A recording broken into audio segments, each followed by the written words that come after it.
живет культурный кот. Культурный кот.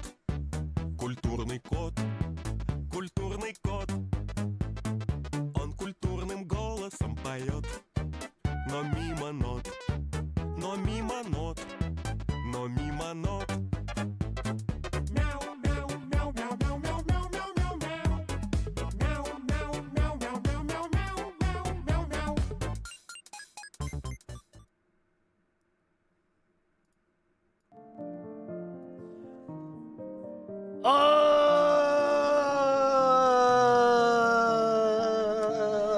Always, Alani, always. Hello, everyone. My name's Father V. Melodium, musical prince of dankness. Ah, yeah. Oh my god, Mighty, thank you for the resub for, oh my god, 10 months now. Oh my god, it's been a while. Thank you, Mighty, thank you. Hello, panels. Hello, it's Clother. It's, hello, Aladia. Hello, Lock and the Dots. Game Fanatic. Hello, Az. Hello, Roggy. Hello, Itsumo Knight. Oh my god, is that the real Itsumo Knight? Am I missing someone? Hello, Monkey Mario. And hello, Kermit, if you're still here. And hello, Voli. Hello. Hello, everyone. Yeah, it's is that the Mulatto C Velodium? Maybe. Yeah, so we're gonna have a a lot of things to catch up on. So I guess today, if you guys have any kind of questions, you know, if you guys have anything you would like to say to me, anything at all that you want to talk about, you know, and today will be our chat day. How's the music, by the way? Is the music all right? Perfect stream to put on as I do my BA dailies. That's true. Oh my god, hello Kenshi, Hachimi. But yeah, missed you guys. I missed you guys. Yeah, it's been god, how long has it been since my last stream? It's like almost a month now, I think. Yeah, lots and lots of things have been going on lately. Lots and lots of things have been going on. How am I, first of all? 9 years. Yeah, it's been 69 years since my last stream. Is that TM Opera? Oh, TM Opera! But yeah, I am Clotho Horse Melodium, totally. But how have I been? You know, still kind of struggling a little bit, but I can't leave you guys hanging for too long, you know. I can't just not stream for too long. I honestly missed streaming while I was away. I missed a lot. Like there has been a lot that's happened ever since I went on my hiatus. Oh my god, man. Like whenever I check Twitter, I'm like, holy crap, what the heck is going on? Like there's been a lot of stuff that's been happening in the VTuber space, you know, a lot of stuff that I've kind of missed while I was gone. Oh, what the heck? Oh god, is that? What the fuck? What the fuck? What the? Ah! Whoa!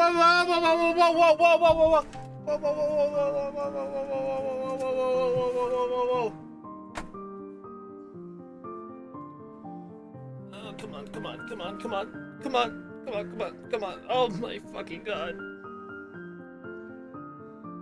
Oh my god, is it dead? Please tell me it's dead. Please tell me it's dead. I smashed it in between my shoes. Please tell me it's dead. My fucking god. Fucking 10 minutes into my stream and there's like a fucking spider that was slowly descending from my recording booth ceiling. Oh my god, it was so fucking scary!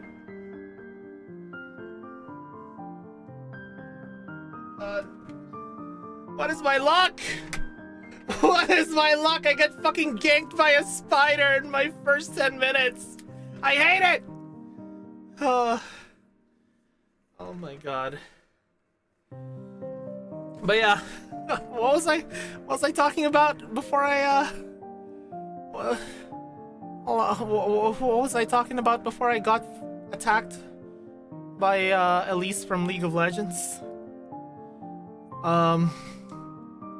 God, shit, what was I swear my brain just shuts down as soon as I fucking see spiders, man. I can't do it. I can't do it.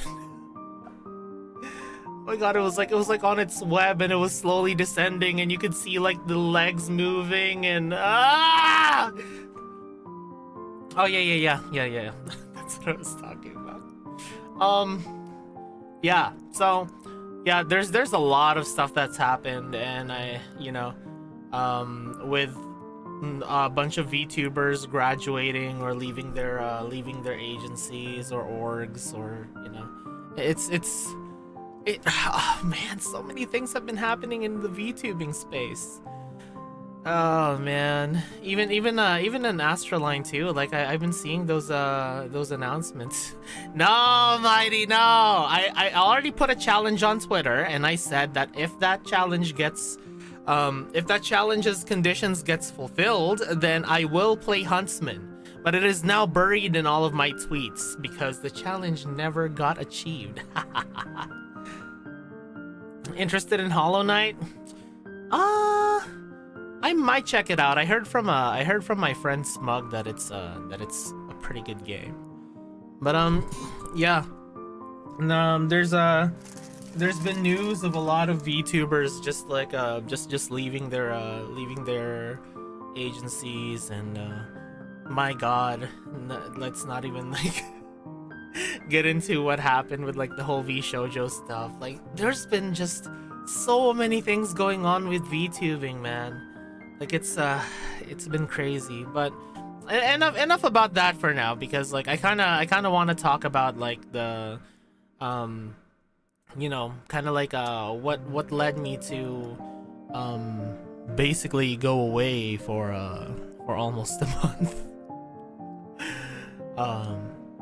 Let me just say it's a complex cocktail of bad luck, health problems, and family drama. Oh boy, where do I even begin? So I think you guys might have seen some of my tweets for when I was like in the middle of my hiatus. Yeah, I am back, Feather. Hello, Feather. But there's been things such as things going wrong with my leg, me feeling horrendously sick, getting attacked by some homeless people. It's been kind of a wild ride, let me just say. And not only that, but there was news that came along that my grandma got sent to the ICU, and I had to be gone for 2 weeks in order to make sure that she was okay.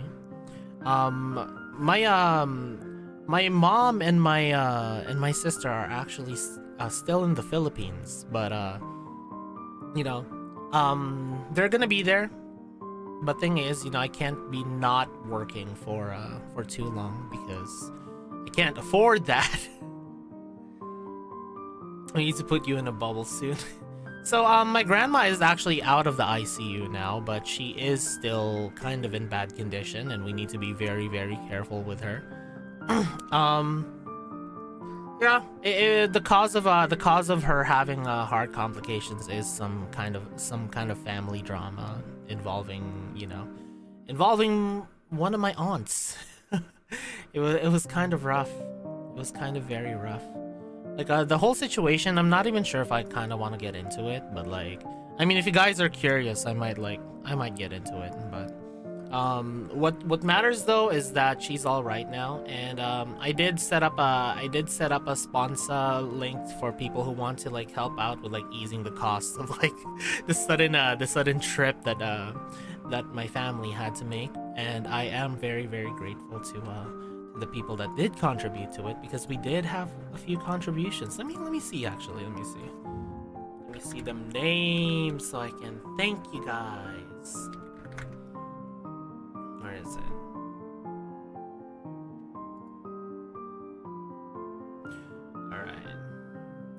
I should have prepared all of this. Okay, let's see. Right. Yeah, UCC actually. UCC, one of the people who donated to help out with that. So thank you, UCC, if you're here. Hello, Draki. Hello. Yeah, there's UCC who donated, and I think there was also one who remained anonymous. And also Booty Thumps and Cyanas. Booty Thumps is a crazy name, but yeah, thank you anonymous donor, Booty Thumps, UCC, and Cyanas for helping out with that sudden situation. Cause trust me, it was very, very unsuspected. Unexpected, not unsuspected. Yeah, Booty Thumps is a crazy name. But hey, if the booty be thumping, then I don't even know what I'm saying anymore. So, yeah, I'm just gonna say that right as I stream being attacked by a spider like that, I think my that's not a good start, guys. That's not a good start. I might be cooked. Oh, it's okay, Oladia. It's okay.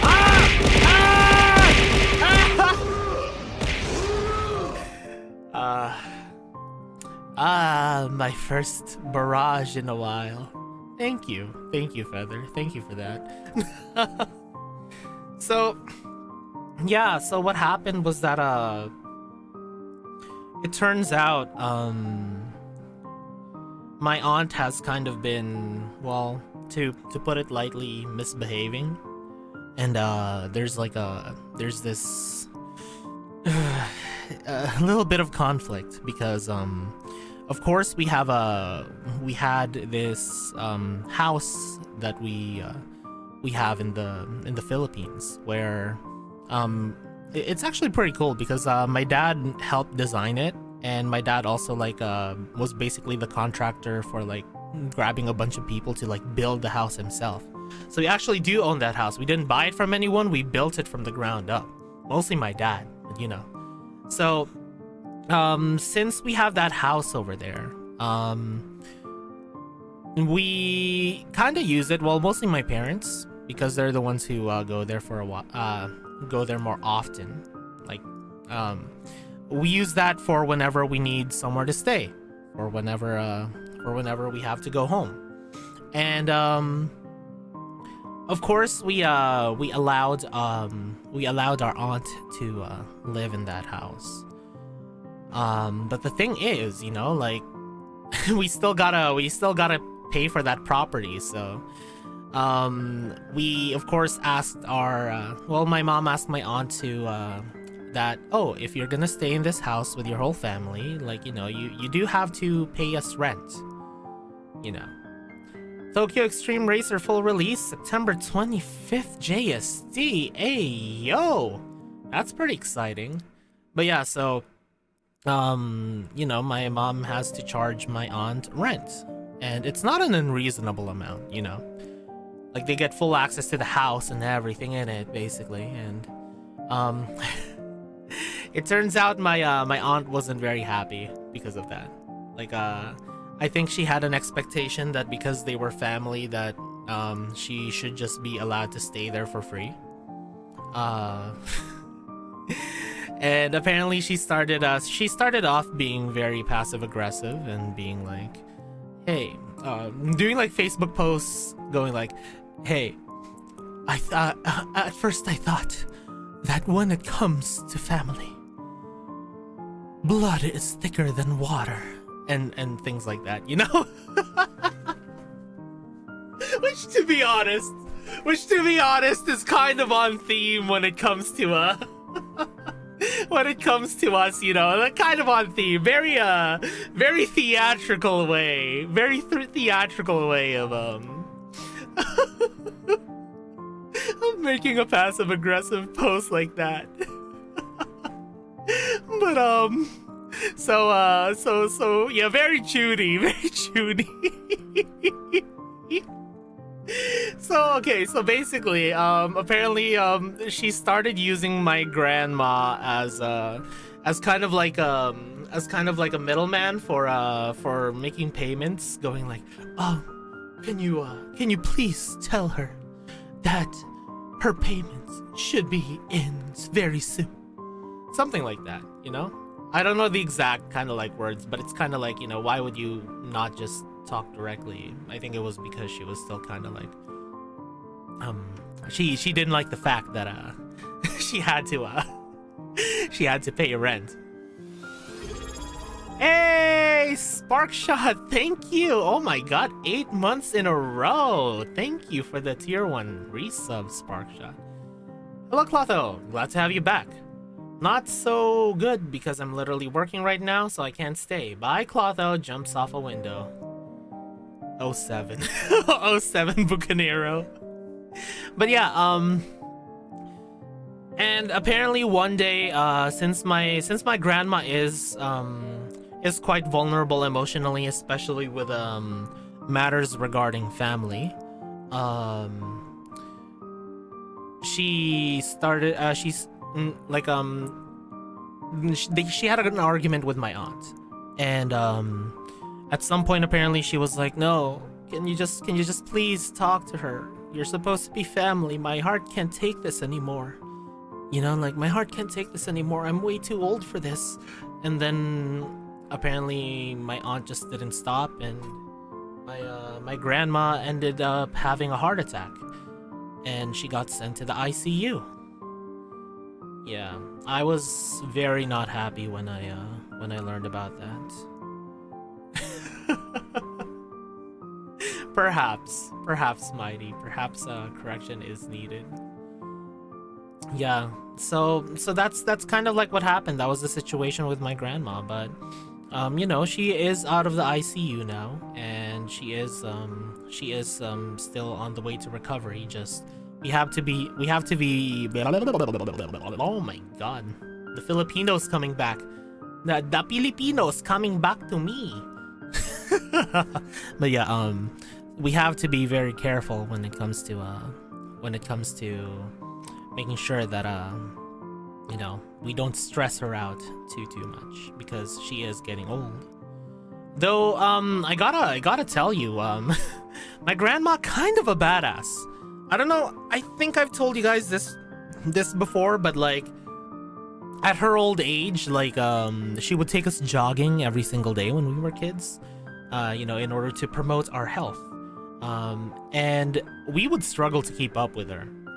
And there was this one time, because there's a lot of stray dogs in the Philippines, like, wherever you go, there's like a lot of stray dogs. And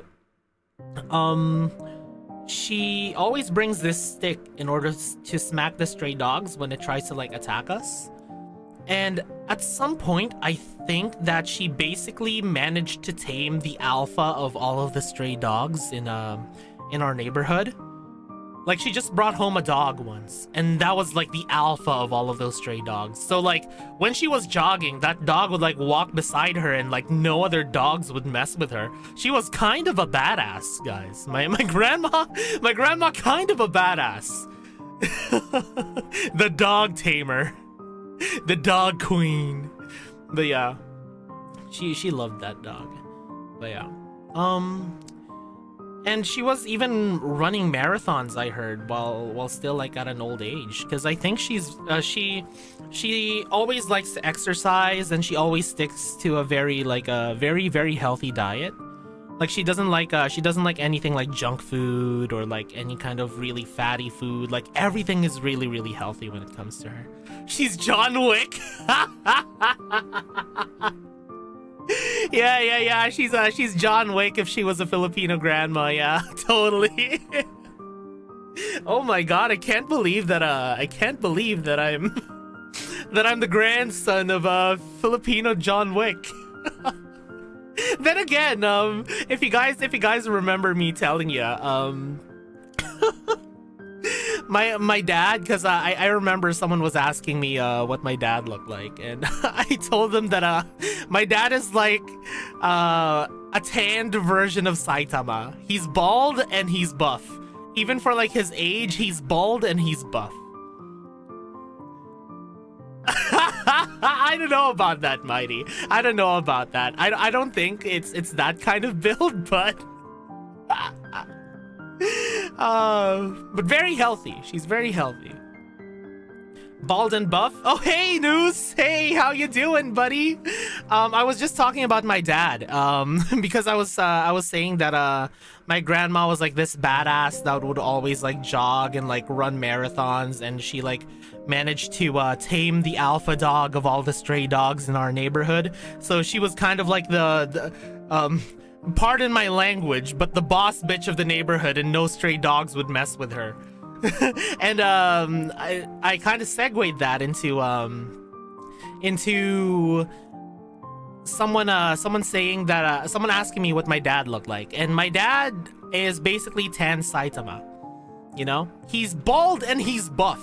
He's bald, buff, and tan, and bad to the bone. But yeah, he still does weights. He still works out every day, and he like he does DIY home stuff, you know. And he even I think he started to get into the hobby of knife fighting.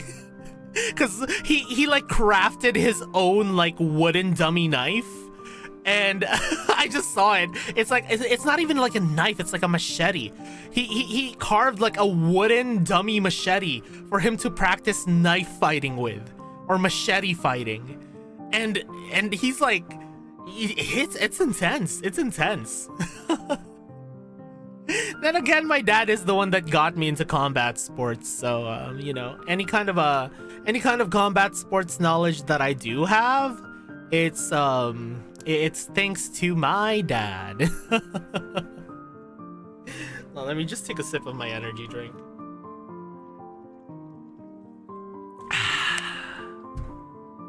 Delicious.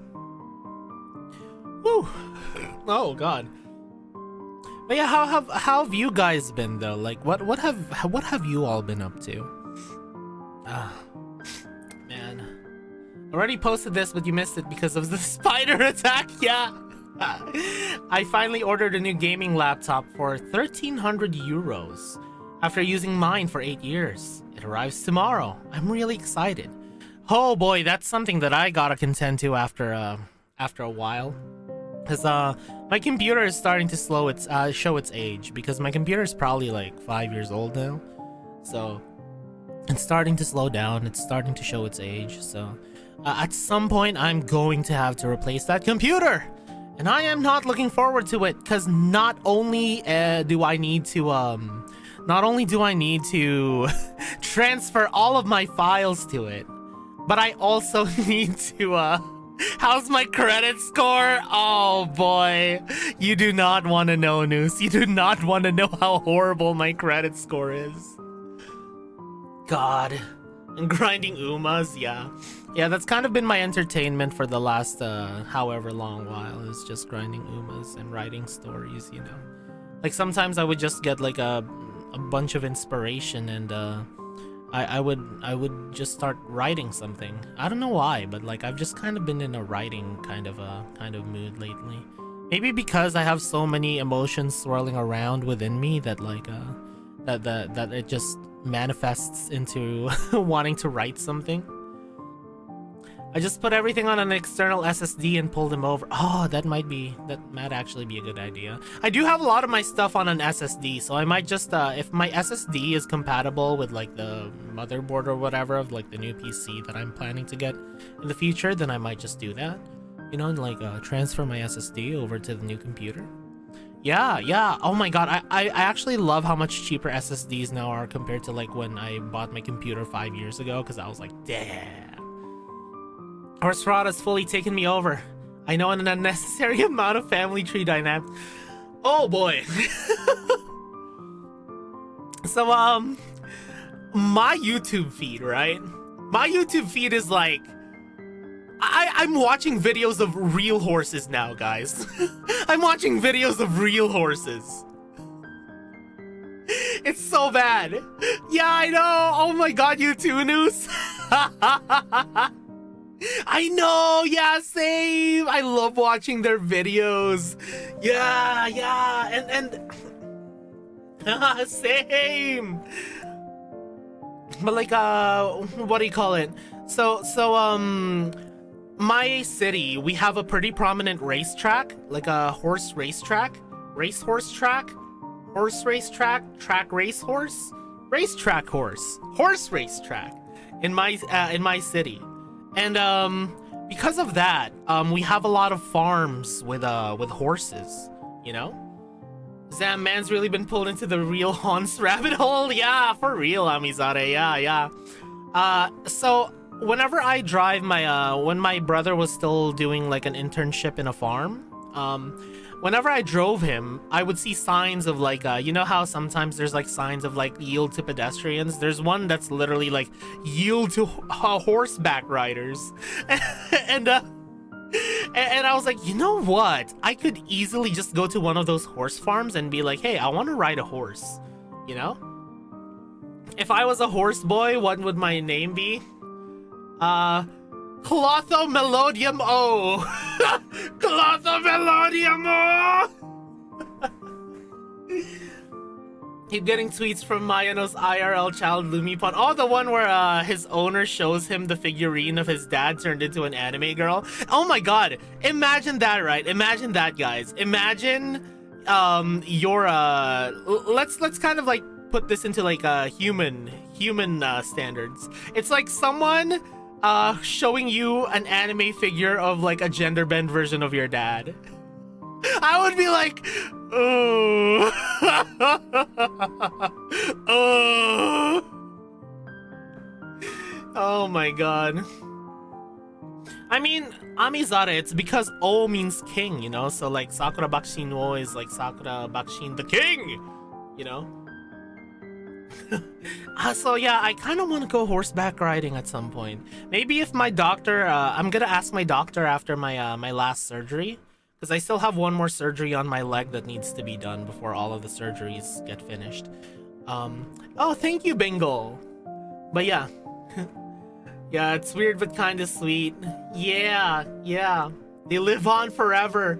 They live on forever in our hearts. Hey, Bingle! My name is Clotho V. Melodium, the aria that echoes in the dark and the voice that reverberates in my theater of chaos, the musical prince of darkness! Yes. Shows the horses when you do. Yeah. If I get the go-ahead from my doctor and I'm actually allowed to do some horseback riding, I am gonna be taking the picture of the horse, and I'm going to and I'm gonna make sure to take note of the horse's name as well, because I bet you they have like a silly name for the horse, you know, because it is race horses.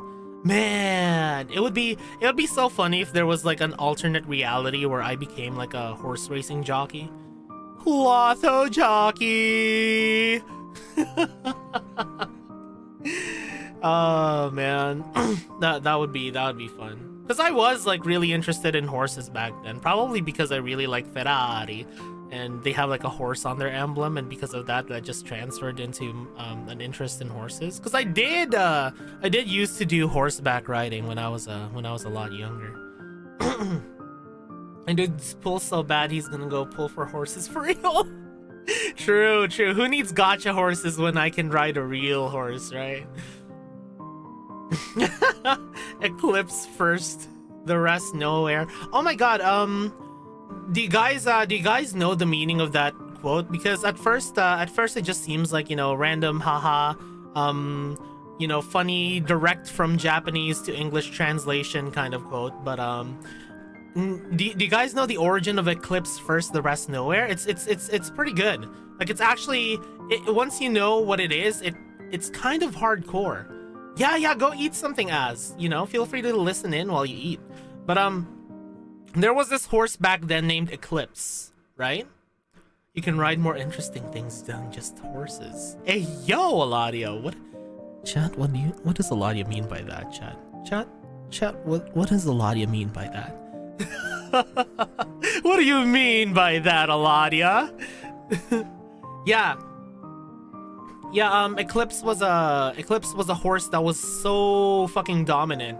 And back then there was a rule that races are separated into different legs, and whenever your horse would not finish on time, it would get eliminated. And Eclipse was just so dominant that, you know, Eclipse would come first and the rest would just get eliminated. And that's where the phrase come from of Eclipse first, the rest nowhere. Yeah. First day back and already getting chat thirst.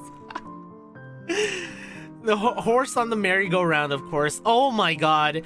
I don't know if it was just me, but like back then the horses on the merry-go-rounds, you know, like those like porcelain or ceramic horses or whatever material they were made out of, they felt so creepy to me.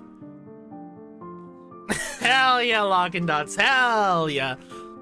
But they would feel so creepy to me. I think it was because of their faces. Like, I don't know why, but whoever made those merry-go-round horses, I don't know why, but they made their faces so terrified. Like, their faces would always look like they're scared, like, you know, like hold on, let me try to find a picture of this. Let me try to find a picture of this because I need to see if I'm just like crazy. Merry-go-round horses. Let me see if there's one that's like matching my. Yeah. Okay, this one. Exactly this one. Okay, let me just save this and then where's the images? No, not media file. Image. There we go. Professional streamer, by the way, guys. Professional streamer, by the way. Hold on. Like, look at this. Guys, look at this. Let me zoom into its face.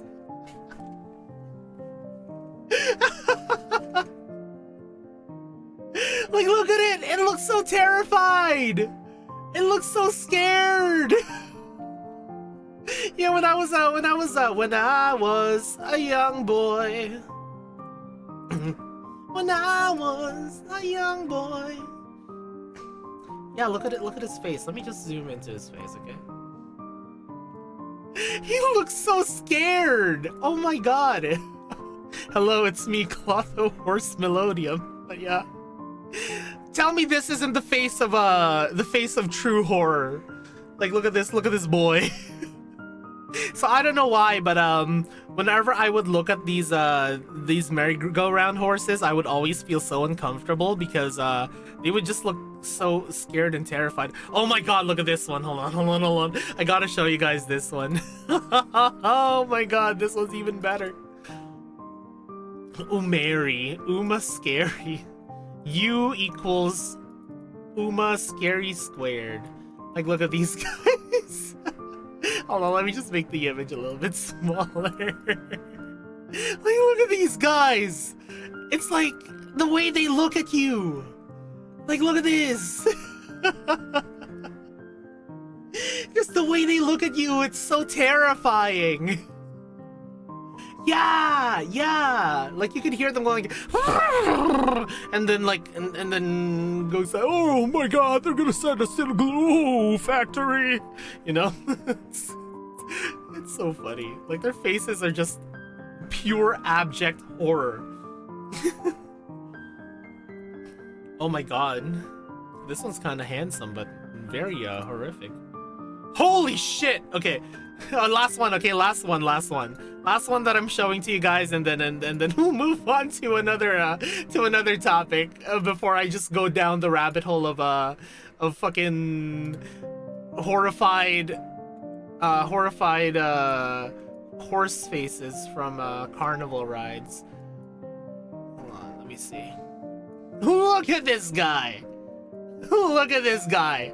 Imagine you're a child, right? Imagine you're a child in an amusement park, trying to just enjoy your day, right? And then fucking a Freddy Fazbear jump scare style goes, "Meow!" And then you just see this staring down at you. He kind of looks like he's going like, "Hey there, buddy, you want to ride on my back? I'm not gonna ride into the hell dimension with you. I'm not gonna take you to hell. What are you talking about?" You know, it's kind of what he sounds like. Have you been good or bad?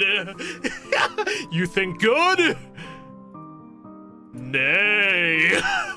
I hate it. Hey, thank you for the 20 itty bitty titty bitties. Oh god, what am I even talking about, Mighty? Thank you for the 20 bitties. By the way, the PC specs are... I only understand like half of that. Doda. It seems pretty good. It seems pretty good. Mood down. Nay. The horse weighs on your soul. Your sins weigh upon your soul, child. Nay. Ah!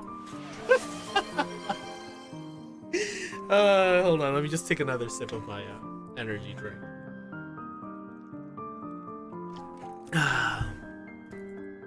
Oh my god, okay. Last one. Promise, last one, okay? Promise, last one, okay? I promise you this is the last one. I swear, I absolutely promise. Alright? One last one. Alright, I promise, I swear. Dun dun da da da da da da da da da da da da da da da da da da. That's not a horse, that's Giorno Giovanna. Goldo experience! Muda!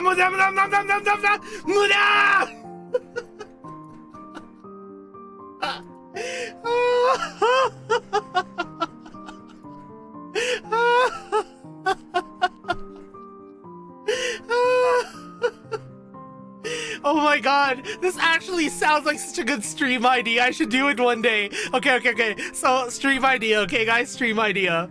What if I do a stream where it's like, I just ask people to send me pictures of like the weirdest merry-go-round horses that they can find, and I put them in a tier list. It's gonna be the merry-go-round horse review. Okay. Actually, that sounds like an amazing idea. An amazing idea, you would say. Okay, let me put that into writing. Hey guys, I know this sounds weird, but remember those merry-go-round horses? Send me pictures of your favorites. No reason, just wanting to know. I might use it for a future stream, maybe. And send. Oh man, you're having a funny level of hair loss. Oh, thank you, Ramzo. Thank you, Rom. Thank you. It's nice to see you guys again. I missed you guys. Man, speaking of hair loss, when I was experiencing so much of the stress that I had, you know, hair started falling off of my head whenever I would take a shower. Like, it actually kind of scared me a little. Like, you know, when I'm showering and I'm shampooing my beautiful raven locks, sometimes there's just like a clump of hair that would end up in my hand, and I'm like, this is really bad. This is really bad, you know. But yeah, so yeah, that my stress kind of affected me to that point. Yeah, it's stress related, cause the last time that happened to me was when I was like recovering from my like basically going through physiotherapy to basically learn how to walk again, and I was in under so much stress that I started losing hair, and now it's happening again. Whoa, crazy.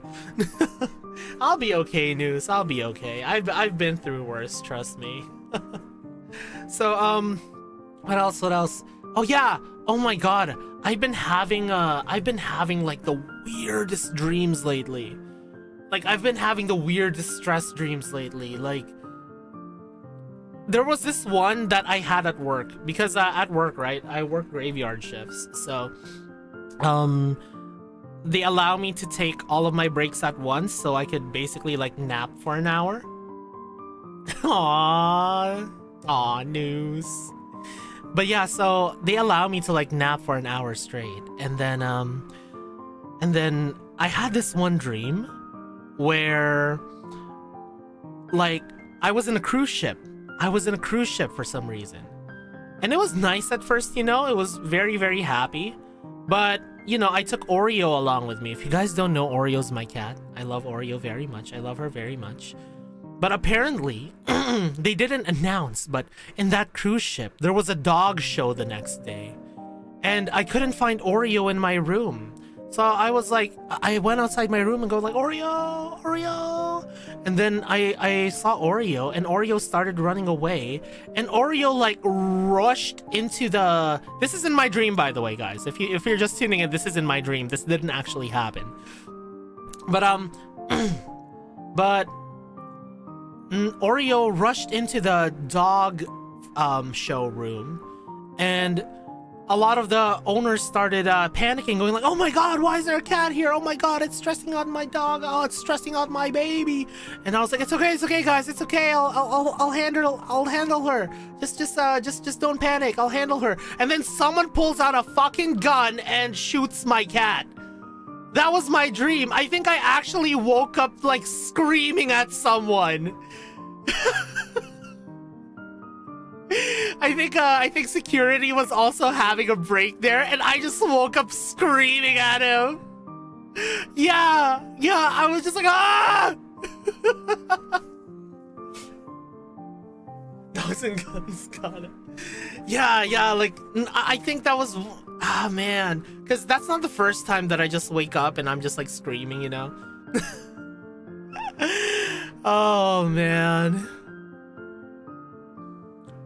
Yeah, I think they're just stress dreams, honestly. Know how? It's I think those are just stress dreams. Funny enough, I actually managed to get sleep paralysis at work.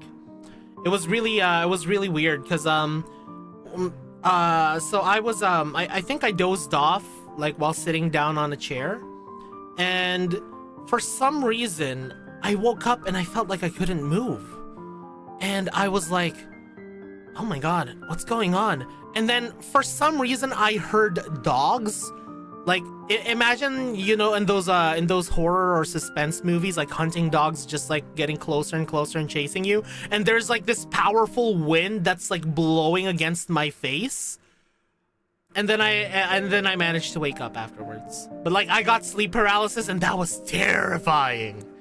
Oh man. Yeah, how many of you guys actually have actually had sleep paralysis before? I think I've had it like I think I've had it 3 times. I've had it 3 times.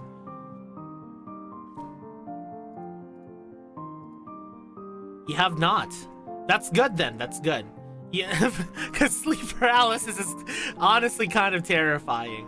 I mean, to be fair, the first time that I did have sleep paralysis, I was already aware of the existence of sleep paralysis. So I was kind of prepared for it, you know? I was kind of prepared for it. So what happened was that I woke up and I couldn't move, and I was like, oh, This is sleep paralysis. I'm having sleep paralysis right now.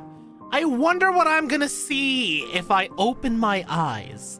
So I kind of like open one eye, you know, I open one eye to like kind of try and peek at whatever the hell is in my room. And I saw this floating head in the corner of my room that had kind of like really messy floaty hair. Like long messy floaty hair. It looked kind of like a, and then it started slowly turning around and I was like, nope, going back to sleep. It was so scary. I know it was sleep paralysis, but it was so scary. Yeah, oh my god. I didn't, but I want one with a sexy sleep paralysis demon lady coming to my house. Honestly, I think that's the secret tech, right? Should have rizzed it. Hey, yo, what that head do, baby? Closest I've gotten was like stress hallucinations when I still lived at home. I would pretend not to see them and stay still, but could move if I wanted. Oh boy, that's terrifying. Cause what if they weren't hallucinations, bro? I've been freaking corrupted by all that analog horror shit, man. Like I'm so scared of like, you know, uncanny valley things now. But yeah, I think that's a secret tech though. If you get sleep paralysis, just imagine like a sexy demon lady. Because I think whatever you think, it forms your sleep paralysis demon kind of becomes like the first assumed thing that your brain comes up with, of like, why can't I move right now? That's why a lot of people like, you know, oh, it's like a home invader, like a messed up old lady for some reason, like a monster or a ghost, you know.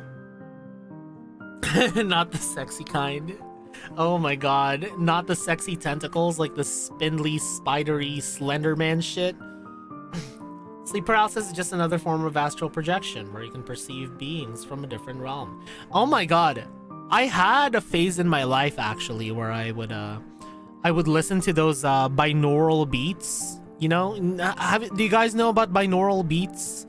Does anyone need explanations of what binaural beats are? I'll explain it anyways. It's kind of like it's audio made in a way that from the left ear to the right ear, it forms like a sound wave that theoretically stimulates parts of your brain in order to produce different effects. So I was listening to these binaural beats that apparently help you like astral project, that help you lucid dream. By the way, I know how to lucid dream. It's actually pretty fun, but like, you know, it's kind of something that like, you know, is a real thing that you can master with practice. Ear licking ASMR. that's something completely different. Okay, panels. I listen to that kind of shit, but for different reasons. Okay, it's not to lucid dream. Let me just say. I saw those for growing boobies. Wait, hold on. There's actually binaural beats that they make for growing boobies. That's fucking hilarious. Oh my god. Oh my god, that's so funny. By the way, an ad is about to start, so if you're on Twitch and you don't want to miss anything I'm saying, feel free to go on YouTube. Okay? Hold on, what the hell? Hold on, let me actually look this up. Let me fact check news right now. Live on stream, let me fact check news. Let's see. Okay. Binaural beats, growing breasts. Natural breast enlargement. Affirmations. Binaural beat recording. Simply hypnotic. Powerful breast enlargement subliminal. Binaural beats.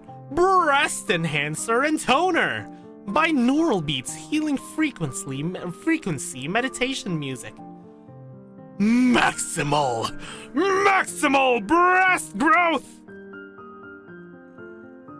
Oh my god, why does that sound like a shonen move? Hold on. Maximal breast growth! Take this, my maximal breast growth! Binaural sounds, 4 hertz.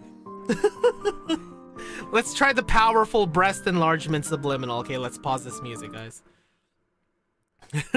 It sounds like Beast Wars. More like Breast Wars.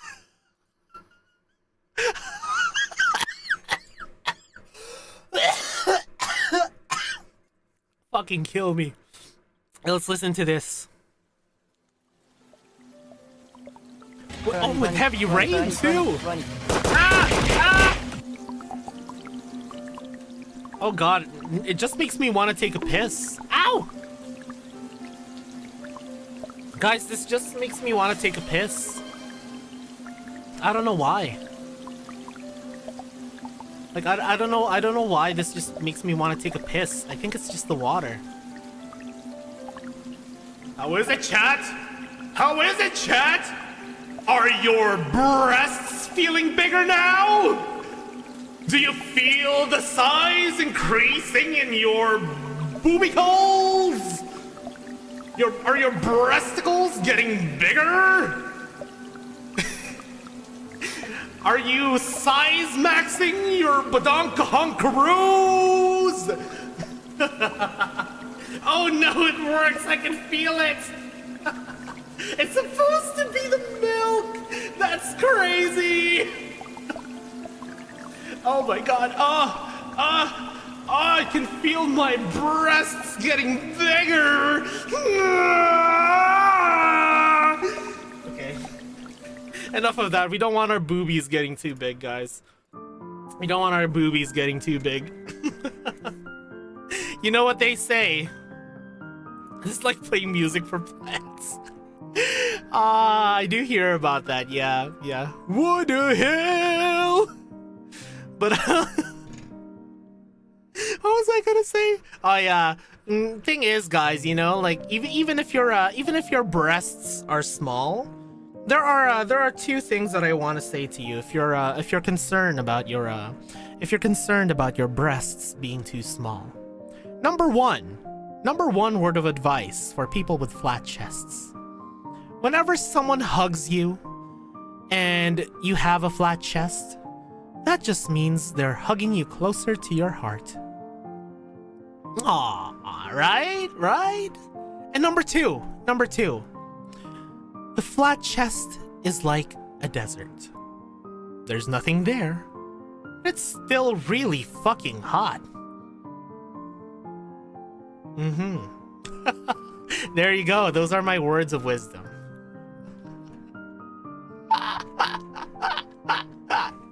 I don't know. I just saw it on I saw it on like this one Twitter post image, and it was really funny. So I was like, yo, I'm gonna use that sometime. Yeah, very inspirational words to live by, to be honest. Man. That's crazy though. Freaking booby enlargement binaural beats. Wait, hold on, News. Wait, do you know about this through experience, News? Were you listening to the booby enlargement binaural beats? Is that how you got your booba to be bigger? Oh my god, I said bigger with a hard R. I'm so sorry.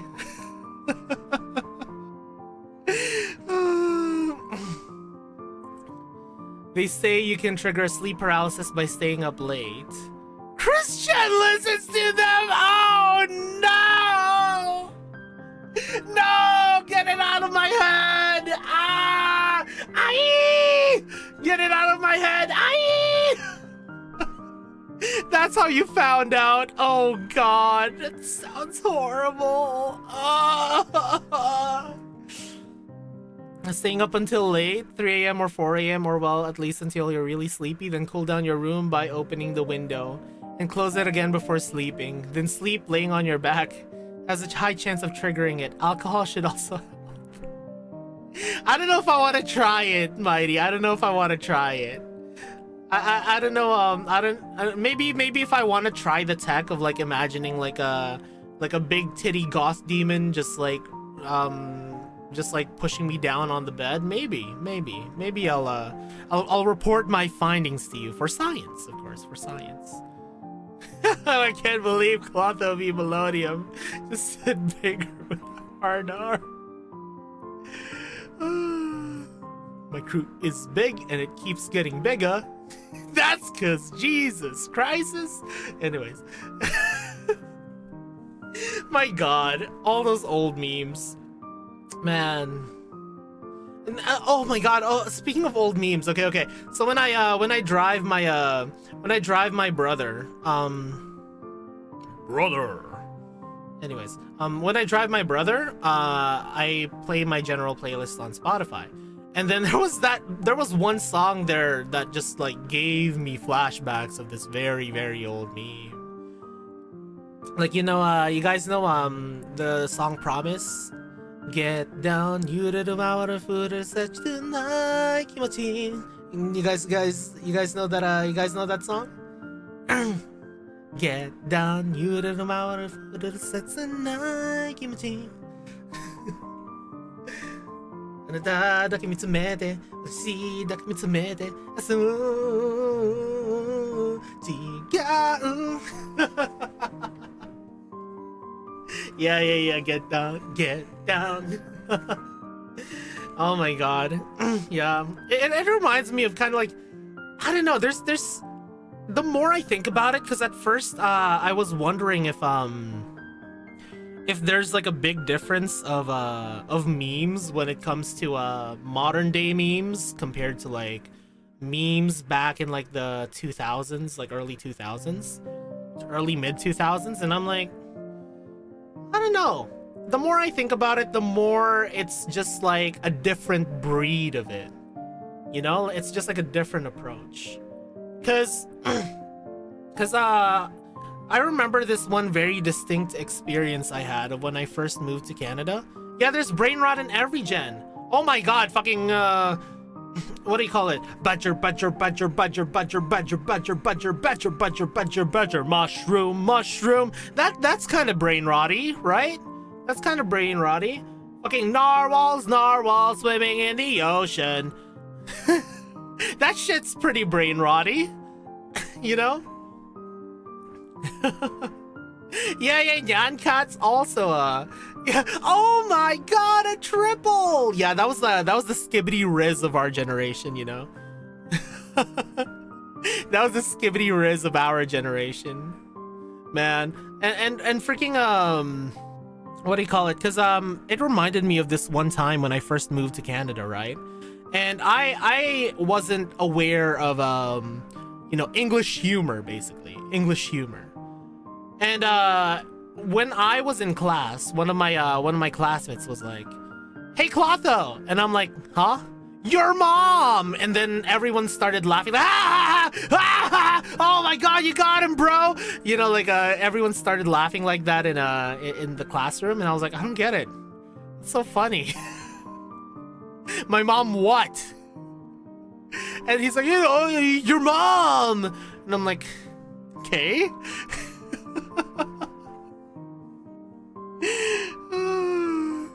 It's kind of similar to how how nowadays people are like, oh, people just say random words and think that they're funny, but that happens in every single generation. They have their own brand of brain rot. It's just a different feel with each one, you know. yeah, exactly. Brain rot has existed in every generation. If you or someone you love suffers from brain rot, please call the number on the screen right now. You might be eligible for it. Oh my god, man.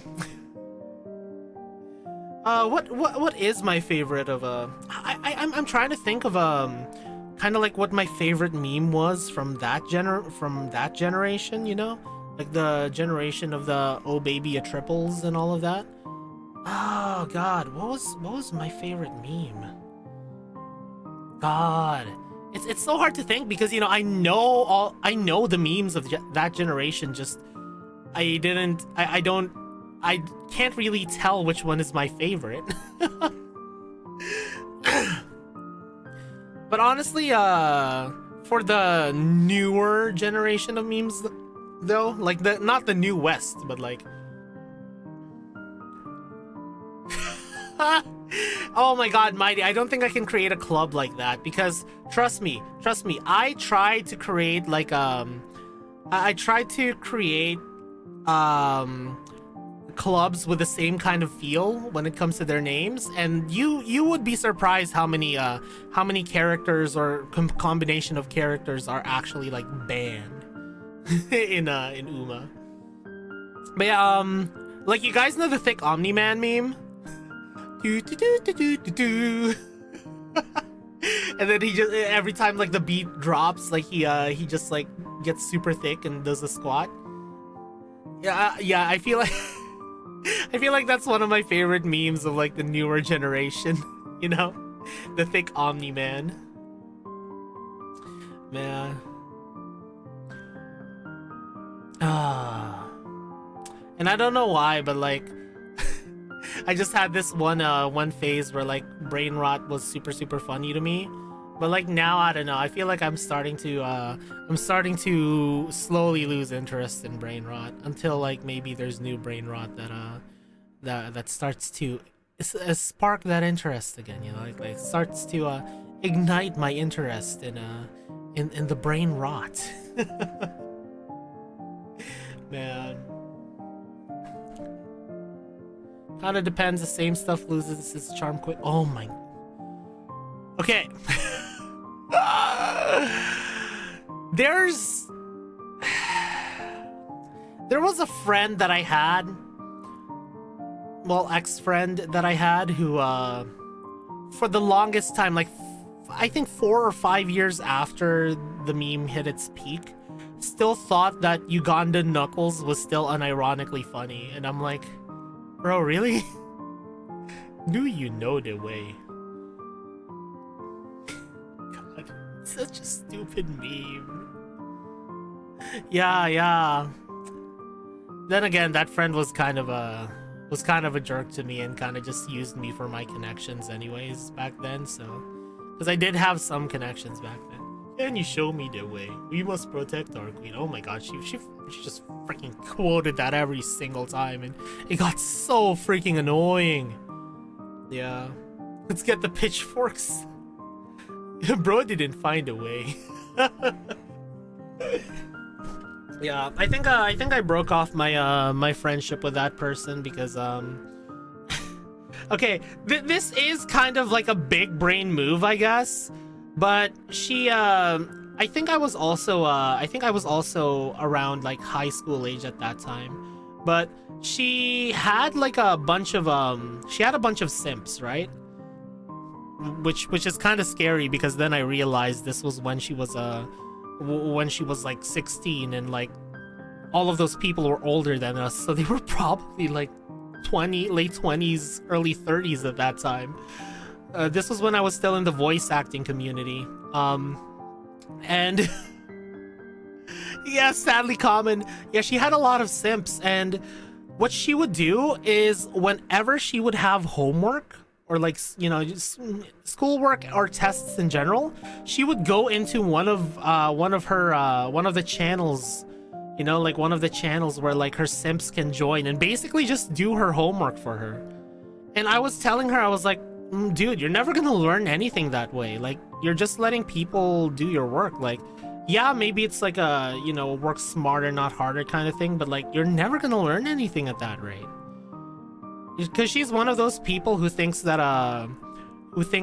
and this is like early League of Legends, right? This is early League of Legends, not like fucking when every single skill was a freaking college essay. But like, this is early League of Legends, and this was when she would think that reading was basically beneath her. She just wanted me to explain how to you know, what exactly to do at each time, and I'm like, bro, you're never gonna learn. Yeah. Chick sticky. Oh my god. That's a callback and a half. Hey, Asbestos. Yeah. And I actually have a direct quote from her because I think she managed to get a collab with I think she wanted me to teach her League of Legends because she wanted to get a collab, or I forgot if she actually managed to get a collab with Lily Pichu.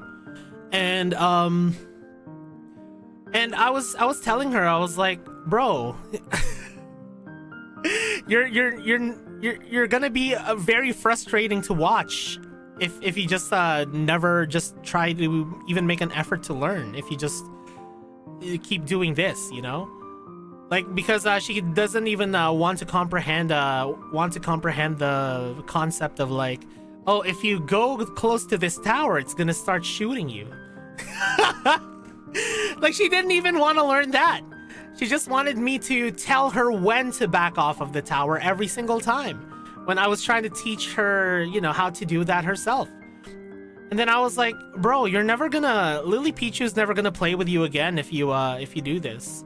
And then,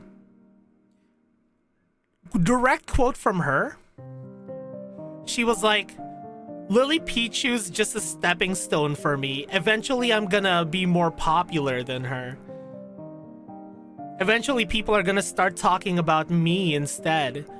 Like, she actually said that because I am kind of like one of those people that she would like that she would talk to like that, you know, like she would actually just go full mask off with me. Cause like she kind of got a bit of a following after she voiced something in like a Toho fan animation, like on Nico Nico. And the thing is, what I kept giving her shit about is that she kind of didn't like Toho, and she had no idea about anything about Toho. Meanwhile, milking her fans for like being popular when it related to Toho. And I was like, bro, you might want to start looking into Toho, because your whole fan base is mostly Toho. And like, you know, she trusts me enough that we would like kind of talk about it like that. And I would I'm not naming names because, you know, I don't know if she's still like making content, but she would also make like extremely risque jokes around me. That's how much we risque, not in the sexual way, but risque as in like, if I post this on Twitter, I'm gonna get fucking destroyed kind of way. That's how much she trusted me. Yeah. Hey, she really liked One Piece though. But yeah. I had a friend like that all the way back then, like during my you know, voice acting community days. Man, whenever it was really funny because I would look back on it because I've been in the voice acting community. I've been in the Utaite community, so you know, like just singing, like back then before VTubers were a thing, where like you would kind of like make art of your avatar, you know, like there would be an avatar that represented you, but it was mostly singing. It was mostly in order to you know, add that to your MVs or have you be recognizable if you're doing like a singing collab with someone, like a cover collab with someone. So I've been in that community, and of course now I'm also in the VTubing community. And surprisingly, when it comes to communities that I found the most toxic, if I rank it from least toxic to most toxic, I would say it goes VTuber community, Utaite community, voice acting community by a mile.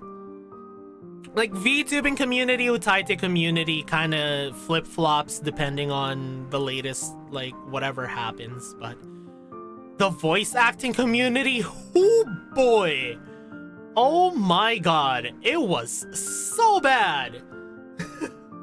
Like mostly because yeah, it was mostly because I think when I started voice acting, this was when I still just had like a freaking rock band mic, hiding under the sheets and like trying to learn voice acting from like this one free course that Crispin Freeman had. I don't know if you guys know who Crispin Freeman is, but he had this free vocal course online, and I would like listen to that because I was really inspired to like do voice acting back then.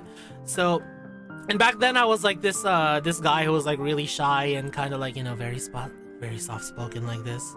You know, I would kind of talk like this all the time because I didn't want to get hurt by my parents, because then they would take away my mic because, oh, you're not focused on studying. And you know, like I was just kind of low voiced in general, and they're like, stop trying to, why do you keep trying to sound like Leafy? And I'm like, I'm not trying to sound like Leafy, I just sound like this. Who's Leafy? And then they showed me who Leafy was, and anyways, that's an interesting story about how my voice was back then. But like, VAs are interesting, lol. I kind of keep to myself. Opera community is the VA community app too. Oh my god, don't get me started on the theater kid community. Oh my god. Because I was a theater kid back in high school, and oh my god. Did your friend also do the oh ho ho Ojo-sama laugh whenever she talked about her ambitions would be pretty... You know what? I think she actually did from time to time as a joke. She would go like, oh ho ho ho. She really liked magical girls. Like, she was a huge fan of Pretty Cure. And she also liked the whole oh ho ho ho ho Ojo-sama thing. But yeah, anyways, so I think it was because like I was around 16 or 15 years old when I first dipped my toes into the voice acting community. Like, I would go on casting call club. I would start like, you know, auditioning for stuff in casting call club. And Leafy, that's a name that's a name I hadn't heard in a long time. But yeah, so you know, I even took a part-time job so I could start working towards like buying myself my Blue Yeti. Oh my god. Yo, I was so hyped when I first bought myself my I think it was $80 back then. Oh my god, inflation hit like crazy. My $80 Blue Yeti microphone. I was so proud. I was like, yo, I am so set to become a voice actor now. And and then I got into this this was when before the Danganronpa anime came out. Okay? let me just take a sip of energy drink again.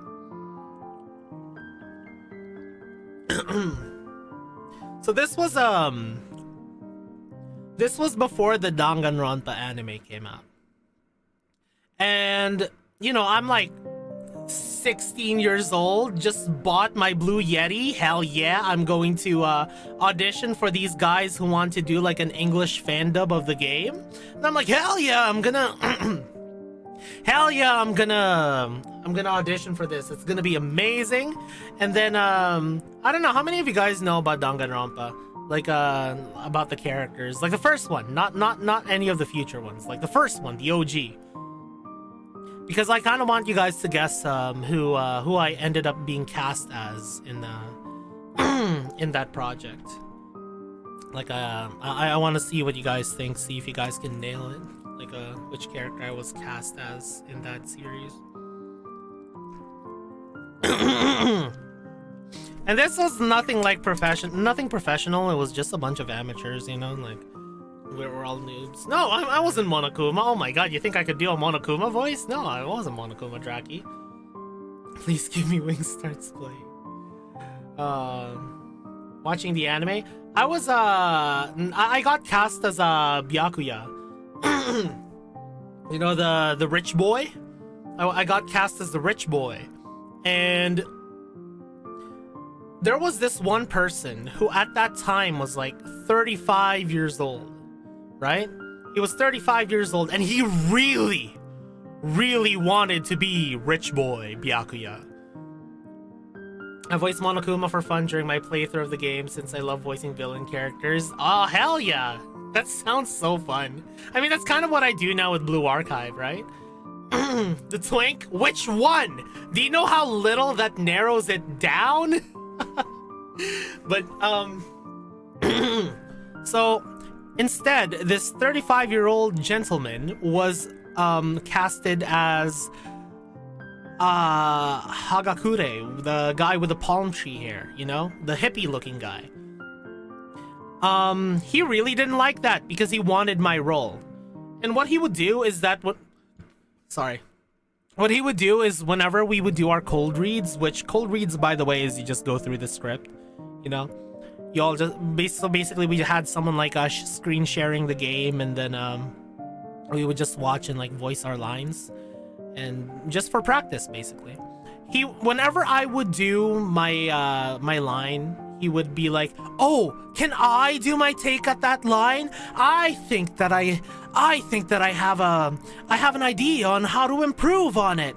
And of course, like every time, you know, it would be super disruptive, and we would be like, "Fine, just do it," because we don't want to have him sulking the entire time.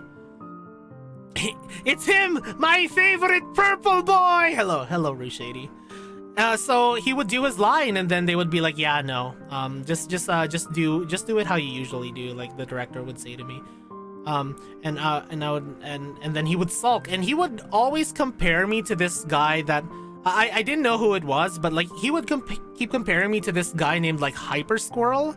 That name just stuck in my head because he just kept mentioning it whenever whenever I would do my line, and he's like, well, and he would do his line, and then the director would be like, no, just do it as you do, and he's like, I like Hyper Squirrel's version of this character better anyways, you know, in front of me, a 35-year-old man in front of this 16-year-old Clotho going like, I like this other person's version of you, of the rendition of this character anyways. Yeah, and he was like such a freaking ball sucker, man, because what do you call it, there was this one event in order to like give us some morale where the director of that project managed to get in touch with the girlfriend of English dub Frieza's voice actor, which was pretty huge, you know. So we were all in a Skype call with that lady, and he would be that guy. And by that guy, I mean the please listen to my mixtape guy. Every single time when we just wanted to, like, you know, share stories and, like, you know, it's like, bruh.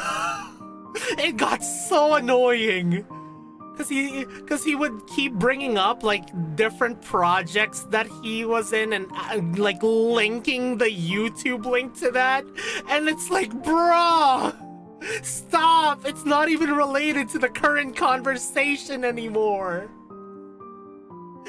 Oh my god.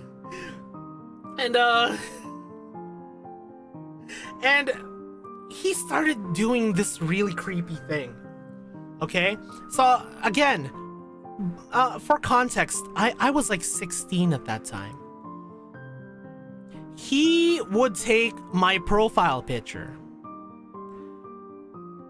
put a negative filter on it, and like write my name at that time but backwards as his name, and play it off as a joke, going like, haha, look at me, I am anti-Clotho.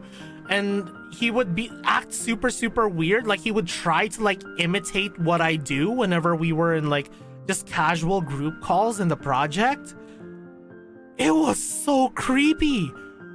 Like I was so freaked out.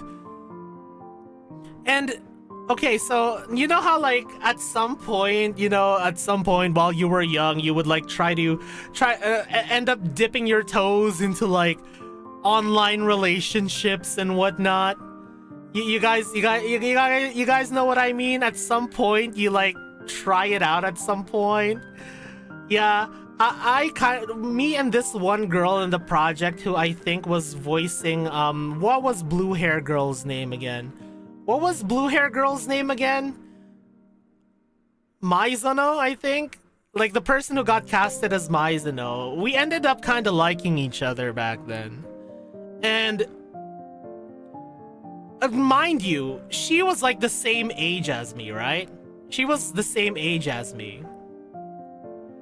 And what he did was he ended up blackmailing her in some way that I never found out, into her like blackmailing her into saying that she absolutely hates me and that she never wanted to see me again, which I don't know how he did it, but thinking about it back then, that this guy was like late 20s, like early 30s, is really fucking creepy.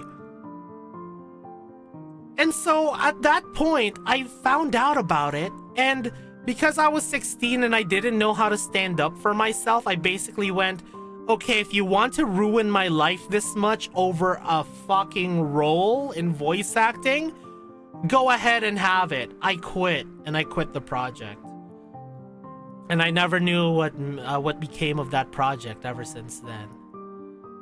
But yeah, that was probably one of the creepiest things that I went through when I was in the voice acting community. It was so creepy. Which is kind of freaky to think that this guy is probably like a grandpa now, you know? Like, this guy's probably like in his early grandpa years. And I wonder if he ever looks back on that and and tries to think about like how he acted. Maybe not. I doubt it, because he was like already a fully grown adult that should be aware of his actions at that time, but man. Yeah. So I guess we kind of descended into, he's still RPing the same hand to you? Oh my god, if that's the case, if I've been living in this man's head rent-free for all these years, I count that as a win.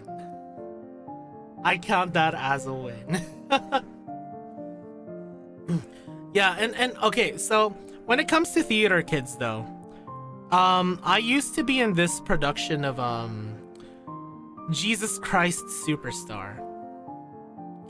You guys know that musical, Jesus Christ Superstar? Because I did a lot of musicals when I was a kid. I did Rent, I did Jesus Christ Superstar, I did Phantom of the Opera. So Jesus Christ Superstar, there were these two people that really wanted to play Judas. And because Judas is like one of the two major roles, one is Judas, one is Jesus. And there's this one scene where like Judas ends up like, you know, once he gives Jesus up to the soldiers, like he like ends up hanging himself. And there's like a hanging scene where like it was supposed to be behind the curtains, and whoever was playing Judas was like standing on this structure completely safe, and he just needed to pretend like he was hanging. There was some sabotage that happened between Day 2 Judas and his understudy. And I think that was sabotage because it worked perfectly in Day 1. But for some reason in Day 2, it had a catastrophic failure. And boy, was that understudy happy to finally get the role of Judas the next day. While original casted Judas was sent to the hospital because he almost hung himself because of that accident, that mishap. Yeah.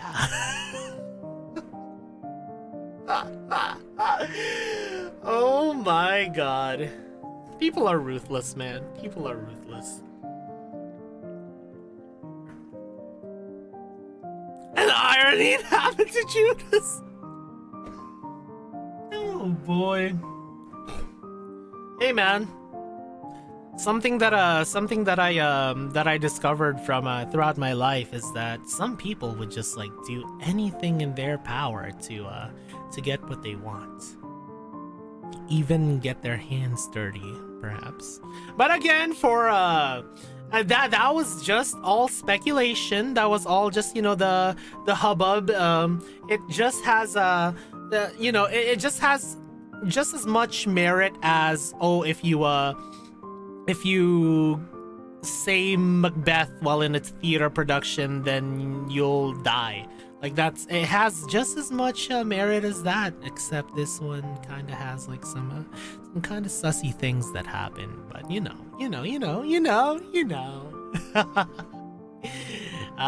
Allegedly in Minecraft, you know what I mean.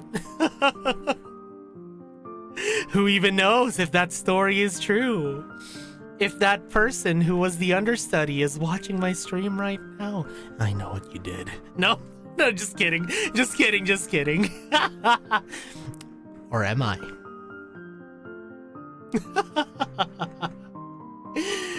Oh boy. Oh man, speaking of spooky sussy stuff. How many of you guys actually believe in ghosts? Like the supernatural? Like how many of you guys actually just believe in the supernatural? Like the, you know, ghosty stuff. Ghosts, spirits.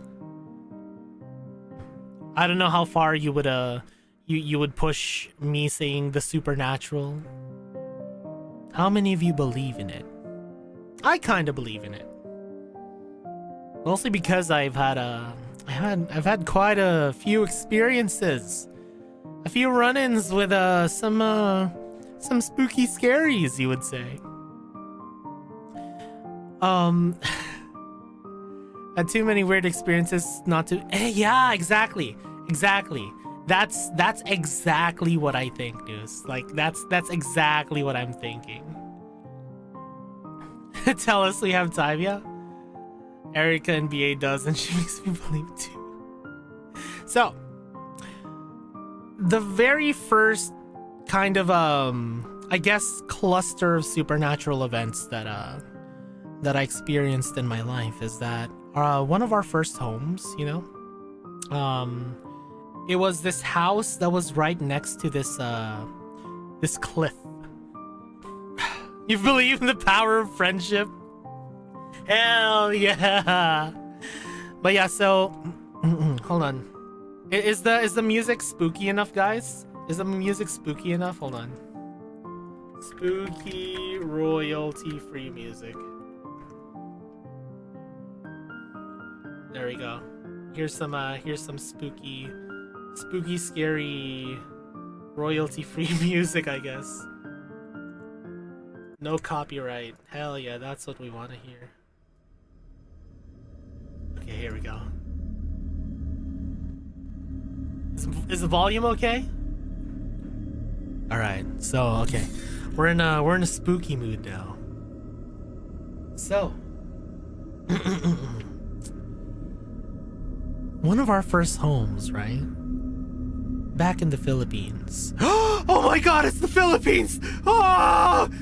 Anyways, no, that was a joke. But one of our first homes back in the Philippines, it was this house that was right next to a cliff. That cliff was kind of like a no-go zone because, number one, it's very, very dangerous. People have reportedly died falling off of that cliff. But it had this rope bridge that led into the forest. And also a lot of mounds that were rumored to contain gnomes in them, like supernatural little dudes. It's kind of like a Filipino folklore thing. So, there were a few things that happened in our home back then. The very first one being a long string of very strange sleep talking and sleepwalking incidents. One of them was one time when I was sleeping in the same room as my mom, and I think I forgot how old I was, but I was very, very young. I was like 3 years old, like kindergarten age, pretty much. I don't know what kindergarten age is, but I was in kindergarten. And what happened was that I woke up my mom in the middle of the night, like shaking her. But I was still asleep. So she thought I was just having a bad dream and I was trying to wake her up because I was scared. And apparently, I started pointing at the windows. And then I started counting. I was pointing at different spots in the windows and I started counting in my sleep. And I'm like, 1, 2, 3, 4, 5. There they are. And then I just went back to sleep. Needless to say, my mom was pretty terrified and told me immediately as soon as I woke up, asking me if I was aware of what happened. But no, I was asleep the whole time. Kinda spooky, huh? And the next sleep talking incident was this was when my youngest sibling was born. And my youngest sibling, of course, we had to keep watch of him. So me and the middle sister, my younger sister, were helping. We were watching over him while he was sleeping. And this is what happened. She was at first it was like something silly. Like she started like doing this kind of like very slow, weird dance in her sleep, like moving her limbs around. And for some reason, she said something kind of gibberishy, not really, but like nonsensical. Not really gibberish, but nonsensical. She said, "My sandwiches with a chocolate and a lemon. It's doing this, it's doing that." Oh no, Amizade, I'm so sorry. But it's something silly like that. It's like, "Oh, my sandwiches, chocolate and a lemon," But at a certain point, she started sounding like she was crying. And we're like, what's wrong? What's wrong? You having a bad dream? Then she was like, I'm scared. I'm really scared. And we're like, oh, what's wrong? What's going on? Then she was like, there's a man on the ceiling. Oh my god, me and my sister ran out of that room so fast.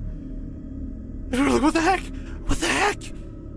Turns out she was just sleep talking. But that was one of the scariest experiences I've had with someone else sleep talking. I was so terrified. So not only were there incidents of sleep talking in that house, but there was one where we actually saw something. And it wasn't only me. So it was Christmas Eve, and my mom was cooking Christmas dinner, like I think we were having tilapia back then, because tilapia is very common in the Philippines as a fish to eat. And while she was cooking, me and yeah, turn on the lights, Amizade. Me and my sister were on my mom's laptop just watching funny videos on the internet.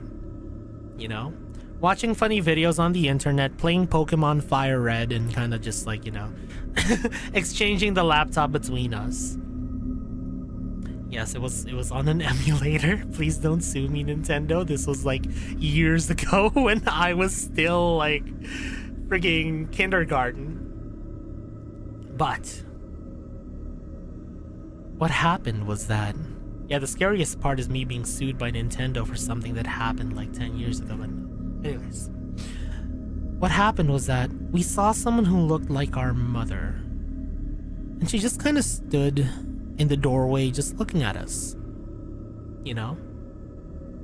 She was wearing the exact same thing as my mother. Same hair. Just kind of looking at us. And we're like, no, Mom, need something? And she just kept staring at us like that for like a few more seconds before she just turned to the right and walked away. Basically, like, you know, turned to the other end of the hallway and just walked away. We were like, huh, that's weird. So finally, when we were called by our mother for dinner, it's like, oh, dinner's ready. We all went to the dining table and we were like, hey mom, what was up with you earlier? Like, did you need something from us? And she was like, no, I was cooking dinner this entire time. So then me and my sister realized that wasn't our mom. She looked exactly like our mom. So honestly, I'm not sure if our mom was just kind of trolling us back then, or if there was some supernatural things going on at that time. But let's just say that my mom was trolling us back then. So yeah. Anyways, yeah, that house was extremely cursed. Yeah, I know, yeah. Oh, I remember another story. Hold on. We're not quite out of the frying pan yet. Another supernatural tale that we had. So our grandma is very, very religious, you know, like my grandma who we the one that we are very concerned about right now. She's very religious, and she actually runs a ministry in a church in her little town. Sometimes when we would visit our grandma, she wouldn't have enough room in her house, so she would have us sleep in the guest rooms in the church. And so what happened was that house empty often? No, not really. Not really. But what happened was that there was this one time where there was a thunderstorm that was coming. So we thought that our parents wouldn't have enough time to pick us up. And so we were just sleeping, you know. We just went to sleep. And then suddenly, my youngest brother, the same one that told us about the man on the ceiling. And we were still pretty young at this time, you know? Like, a bit older, but still pretty young. He started waking us up. And we're like, just go to sleep. And he was like, no. Mom and Dad are about to pick us up. They don't want us to get caught in the thunderstorm. They left work early. And we were like, what are you talking about? Just go get some sleep. She was like, no. An angel told me. And guess what? 1 hour later, our mom and dad picked us up. They left work early so that we can actually get home before the thunderstorm. That wasn't the original plan. So I wonder if my youngest brother actually saw an angel at that day that told us that our parents were gonna pick us up because we were sleeping in the church. So she might have assumed that whatever he saw during that night might have been an angel telling him might have been an angel telling him that our parents were about to pick us up. Yeah? Pretty spooky, huh? Yeah. Anyways, those are my major encounters with the paranormal. You have one? Okay, yeah. Feel free to type it out, Rushady, and I'll read it. Oh yeah, I accept submissions. Type it up, DM it to me, or like post it in the general chat in my server, and I'll read it out. Okay? Okay? I'll read it out like horror video creepypasta style, like I did on the Discord and general media. Oh, you already have it there. Hold on. Let me check this out. This is fun. This is fun. I love scary stories. Hold on. Let's see. Okay, here we go. Here we go. Yo, oh my god. So, asbestos. If you can type it in general media, I'll read it out, okay? Here we go. Yeah, if you can type it out in story form in general media, I'll read that out totally. Let me see. Okay, here we go. Okay, my mother is from a place in Mexico. No, never mind. I'm Rushady. I kind of sound like Parrot. No, sorry. I'll take this seriously. Here we go.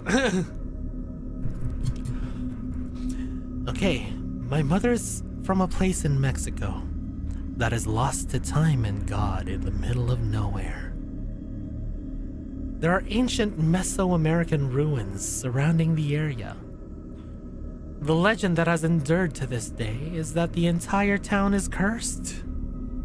So much that it is known as the Shapeshifter Town, also known as Nahuales. Anyone who tries to impose some kind of law is killed by mountain lions, Jesus Christ, or eaten by beasts in their sleep. Oh my god.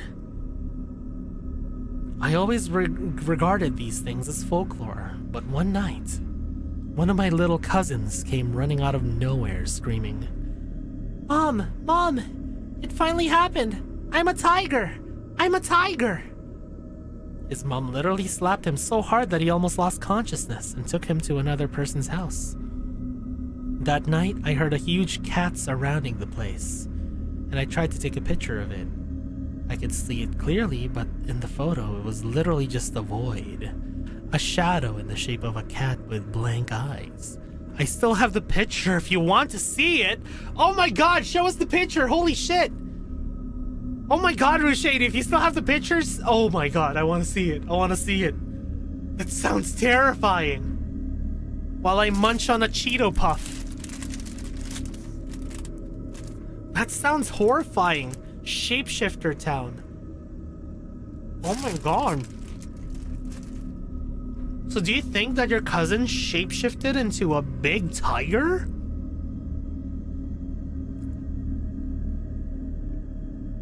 Have you heard of the channel Bedtime Stories? No, I have not heard of the channel Bedtime Stories.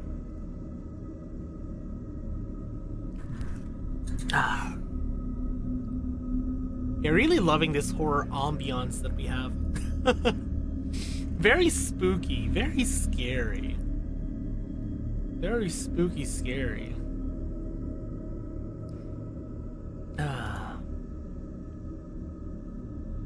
Oh yeah, no, also I have one more thing that I really want to talk about before we switch to Blue Archive in like an hour.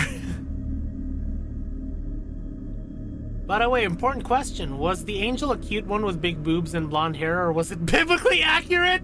Oh my god! That's another thing, right? What if it was a biblically accurate angel? What if my brother saw a biblically accurate angel? Where it's like freaking... Be not afraid. You know, be not afraid. Be. Yeah, that's yeah, I haven't heard of that I haven't heard of that channel before, but I do follow a lot of those you know, those supernatural like storytelling channels where they just like show, you know, read out a bunch of spooky stuff. Like Night Mind, Nick Nocturne. I love Nick Nocturne. Biblically accurate angels are kind of cute. I want to throw him like a frisbee. I wonder if you like smack them, you know, like smack one of the rings that are surrounding them. I wonder if they like spin infinitely like a fidget spinner. Oh my god, has anyone made that yet? That sounds like a genius idea. Biblically accurate angel fidget spinner. Oh my god, someone actually made them. Biblically accurate angel fidget spinner. It's like a 3D printer thing. Don't touch the babies. What's scarier, an angel coming to you while you're in bed saying "Be not afraid" or Clotho doing it?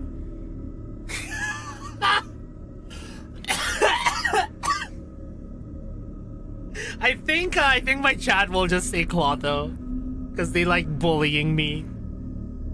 Freaking feather. Hello, Game Fanatic. Welcome back. Oh, holy shit! Can I show this? What the fuck? Is this real? So guys, remember Rouge Shady's shapeshifter town story? Holy shit. Okay, let me show you the picture, okay?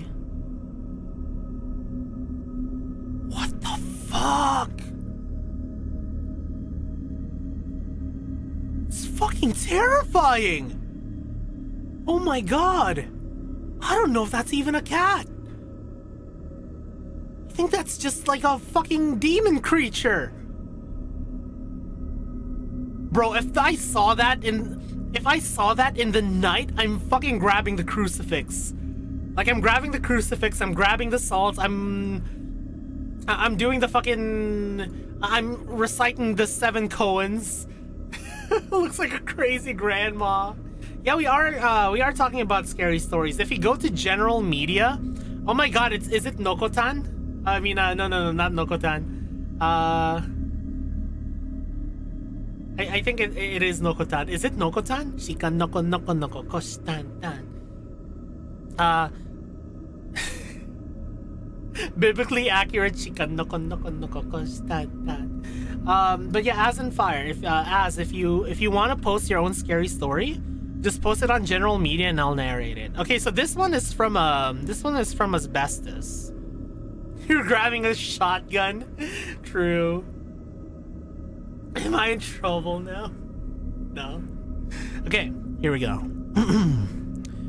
This happened in 1996, when my parents were young and dating. During a weekend night, they decided to get some alone time, so they drove to a secluded road in the rural area of the city.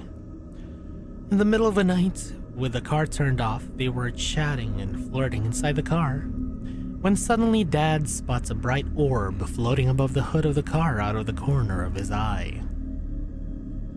He quickly turns to see it better, and it just starts up, disappearing into the night sky.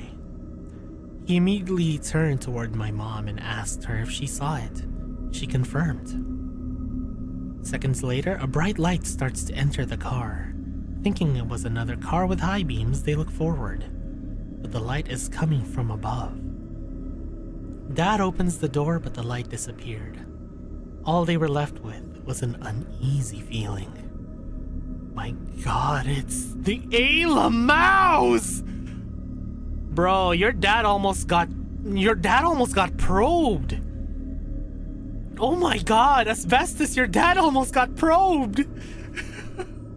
That's crazy. This is like the whole Dan da Dan situation. Like, do you guys believe in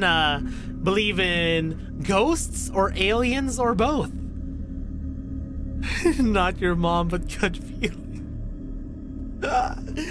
Yeah, like do you guys believe in aliens? I feel like we're not the only sentient life out there, you know? I really feel like we're not the only sentient life that exists out there. The possibility of there being other sentient life out in the universe is way too high. Like, I don't think Earth is special in that way, you know? He has had multiple encounters with orbs, but this one is the one I recall the best. Oh, the ghost orbs. Or like the... Oh, what was it? The lightning balls? Is it called a lightning ball? I definitely believe aliens exist, but we have never been touched by them. True. Oh my god, that reminds me of All Tomorrows. Do you guys know about All Tomorrows? It's like this I think you'll be able to recognize it if I show you like some of the images from that book. Hold on. All tomorrows. Balls of lightning. Goodness gracious. Great balls of fire. What is the Dark Forest theory? Can you tell me about the Dark Forest theory? I'm actually kind of curious. Here, there's this is like a thumbnail of like the video of it that I listen to whenever I want to fall asleep. It's this one. It's basically like an alternate history thing of like, what if humanity gets genetically modified into these like creatures, you know? All tomorrows. I don't know if you guys yeah, let's keep it at that. I don't know if you guys know about this book, but it's kind of freaky. It's like a lot of body horror stuff. A jetpack can be the only thing hidden in Area 51, true. The Dark Forest Hypothesis. Oh, okay, see you, Amizare. Oh, you know about it, Voli based. Dark Forest Hypothesis is the conjecture that many alien civilizations exist throughout the universe. They are both silent and hostile, maintaining their undetectability for fear of being destroyed by another hostile and undetected civilization. That actually sounds very, very plausible. You know? So if the Dark Forest theory is real, that means we are broadcasting our signals to outer space. They know we're here. Yeah, because there has been a lot of attempts by humanity at many points to you know, to basically get in contact with a lot of alien beings to see if there is life out there, you know. The life on Mars. I still think the creepiest theory is the great filter to explain the Fermi paradox. Tell me about that, Draki. Tell me about it. Because I'm really, really fascinated about these kinds of things where it's like just a lot of different theories about, you know, aliens, life, all of that stuff. Imagine something like the Combine from Half-Life exists and notices are like, oh, Jesus Christ. Or like the coup from All Tomorrows. I think the most reasonable reason for why we haven't had intelligent contact is just distance. Messages we've sent simply haven't traveled far enough to both reach sentient life and return to Earth. Yeah, because even just going from the Earth to the moon takes quite a bit. I think it's like I don't know exactly when. Ads, by the way, it's okay. The YouTube bros and the people with subs are still able to talk, so no worries. I'm just not gonna talk about any important stuff. But yeah, like I honestly feel like it's just a matter of time, you know? Like maybe not in our lifetime, but a matter of time that we manage to finally find other intelligent life out there. You know what I mean? Yeah. I'm really, really interested in all of these kinds of theories. Like, one theory in particular that I'm super interested in is simulation theory. Check my previous comment. Okay, panels. Let's see, what's your previous comment, panels? Also, I definitely believe aliens exist, but we never been touched by them. Also, like that article that we specifically are in a weird pocket of emptiness. We're never meeting aliens. Oh, kind of like so basically what you're trying to say is the universe is so vast, and like in the Milky Way itself, we're the only habitable planet for intelligent life, basically.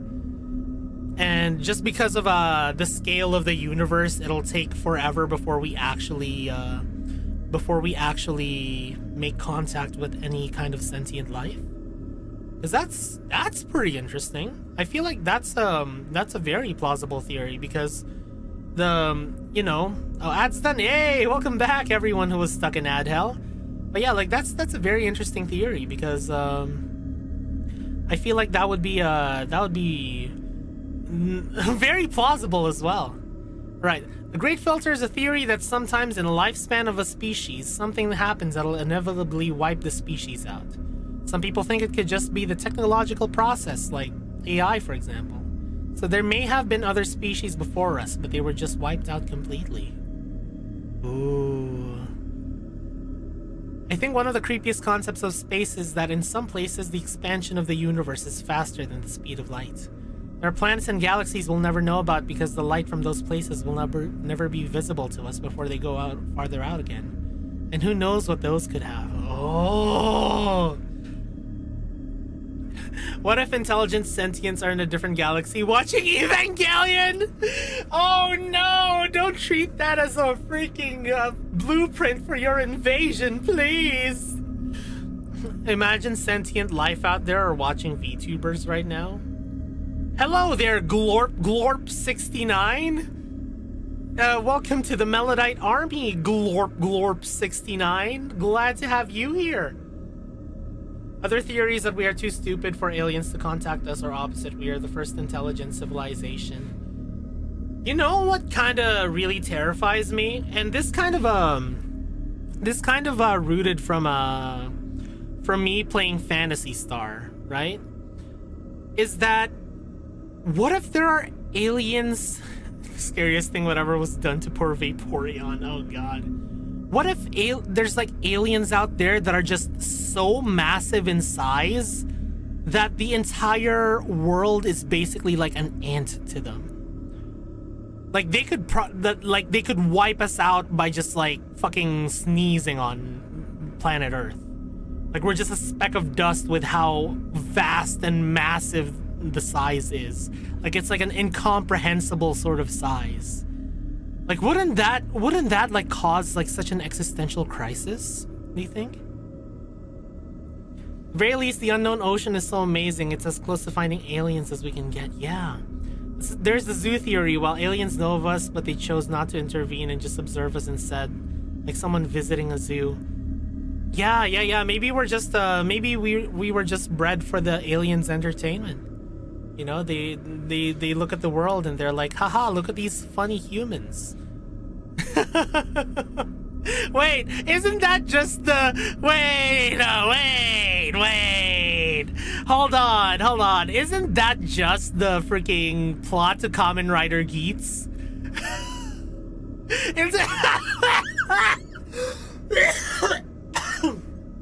Oh my god, isn't that just the Desire Grand Prix from Kamen Rider Geats? Oh, that's so funny. At the very least, the unknown ocean is so amazing. It's as close to finding aliens as we can get. Honestly, the universe has some insane phenomenons. Neutron stars are freaking scary. Yeah, they are. So yeah. Anyways, yeah. I should yap with you guys a lot more. Oh my god. We are just in an alien's PC as he plays the alien equivalent of Sims. That's basically just simulation theory, Game Fanatic. Besides, we don't know how aliens even look like. They can have extremely different bodies, maybe not even flash or something we can feel. What? Yeah, maybe they're like, they look like trees or something, and trees are actually aliens. There's also the ending from Men in Black, where our galaxy is just a marble of a way bigger species. Oh, that's terrifying. Or just the mitochondria in a giant species that is the Milky Way. Sure, Rushady. Yeah. If you post it in general, I will, general media, I'll read it. Oh, here we go. We have another one from Rushady. Also, yes, Kyo-chan, aliens. We're having a really fun talk right now. Feel free to, like, hop in. We're talking about spooky stuff, aliens, you know, supernatural stuff. Yeah. Alright. Imagine if the alien life is just sentient microorganisms able to think like humans but stuck in the bodies of bacteria. That would be really interesting. That's actually one of the things that I'm wondering, like what if bacteria was sentient? And then I realized I just thought of the plot of Cells That Work.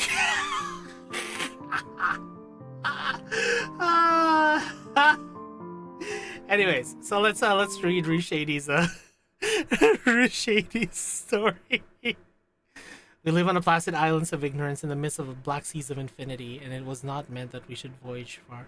Yeah. I love Lovecraft's work. It's also like mind blowing. All right, here we go.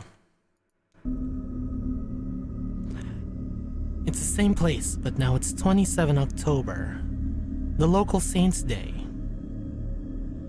We were visiting family. Due to being asthmatic, I stayed home because there were a lot of smoke from the fireworks and similar things, so I was alone at a friend's house. There's also a story that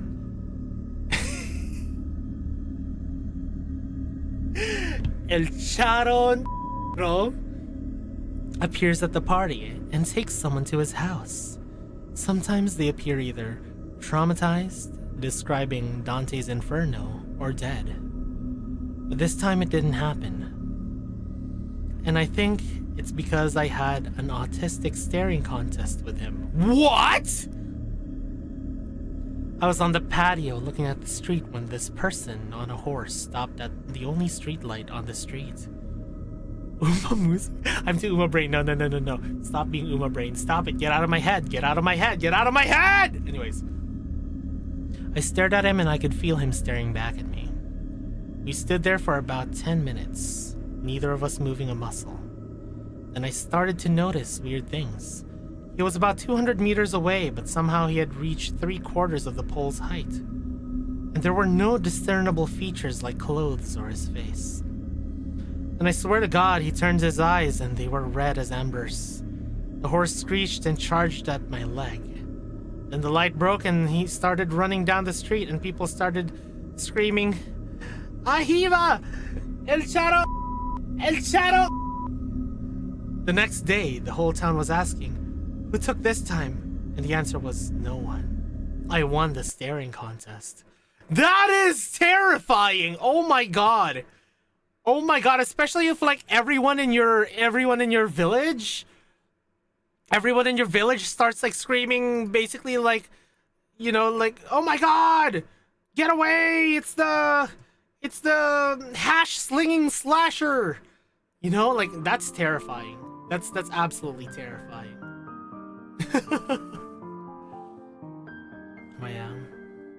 But yeah, oh my god, that was really fun.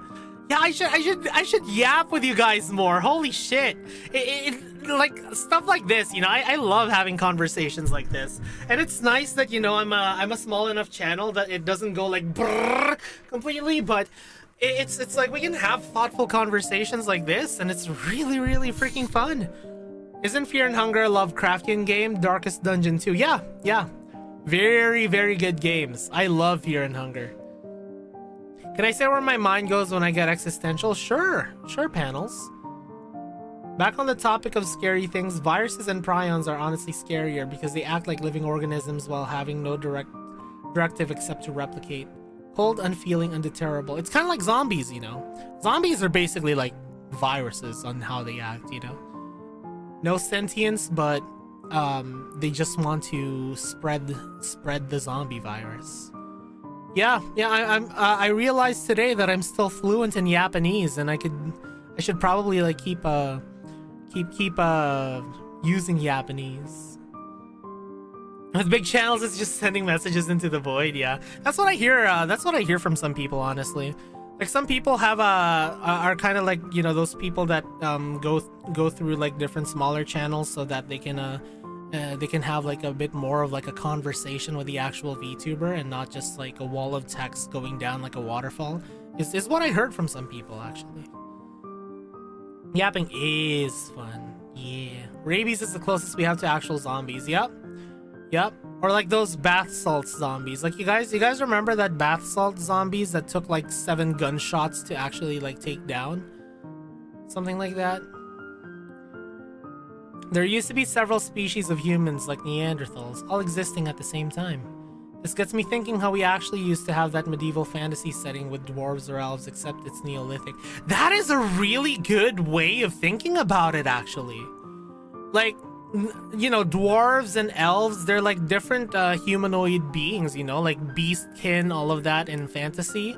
But back then, like, it's pretty realistic that there would be like divergent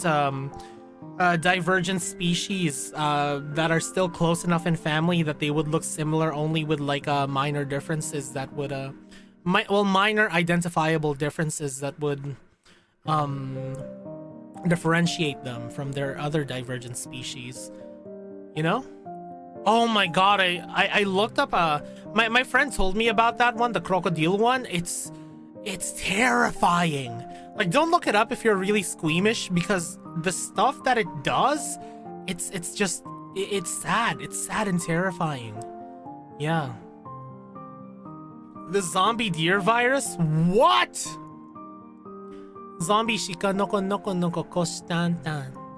Remember when on the Middle Eve dragons had feathers and such? I remember back how we depict dinosaurs that current year. Yeah, I feel like dragons are kind of like dinosaur adjacent, you know? Like they saw like the dinosaur bones way back then and they're like, oh, they're dragons, you know? Zombie deer virus is a prion disease. Fun fact, unlike regular proteins and viruses, you cannot sterilize what comes in. Yeah. I heard about prions are fucking scary because you can't boil them to kill them. That's why sometimes there's some water that's just like horrible. That reminds me of like Made in Abyss, you know? You know, in Made in Abyss, there's like this water that like slowly kills you once you ingest it because it's like a living being or something. And it happened to that entire camp of the cave divers or whatever they were called. Like, bro, is the reality where all the different types of humans existing in modern day? Bro, I wish I want to get isekai'd into a fantasy world, honestly. Imagine what a letdown if aliens were just other humans of a forgotten era. Yeah, imagine they're just people in spacesuits. Story of Neanderthals is kind of sad. We thought for a long time they were way stupider than us, but they actually had societies as well, but were just wiped out by our ancestors. Yeah, we just managed to, you know, out survive them basically through our own adaptations. Zombie deer virus is quite literally brain rot. The zombie deer virus is shika noko noko noko kostantan. Shika noko noko noko kostantan. Shika noko noko noko kostantan. Oh my god. That's the zombie deer virus. It's deer brain rot. I just started that show recently. It's pretty good. Yeah, I like Made in Abyss. I love my Neanderthal GF Nimi Nightmare. That's crazy. Another prion disease causes fatal insomnia in humans. Yeah, I heard about that one, asbestos. And that sounds absolutely terrifying, just not being able to sleep. At least we're in the Shimoneta timeline. That's so true. Yo, Shimoneta was way ahead of its time. I kind of want to watch it, but I know I'll be TOS like crazy if I do. You know, maybe we'll do that for another watch along in our server. I do remember watching it along with Inaria when we were still in Annie Live, you know. Cue the Russian dream experiments. In the Middle Ages, there was actually a plague, I think, in Germany, which forced people to dance to death. Yeah. I think that was like it was less of a disease and more like social hysteria, mass hysteria, that's what it's called. Mass hysteria. Somehow Shimoneta is tamer than Nukitashi. Isn't Nukitashi basically like the polar opposite of Shimoneta, where like Shimoneta is like the entire society is so suppressed from lewd stuff? Shimoneta in 1984 were meant to be warnings, not guidelines. So true. So true. Oh my god. Yeah. Man.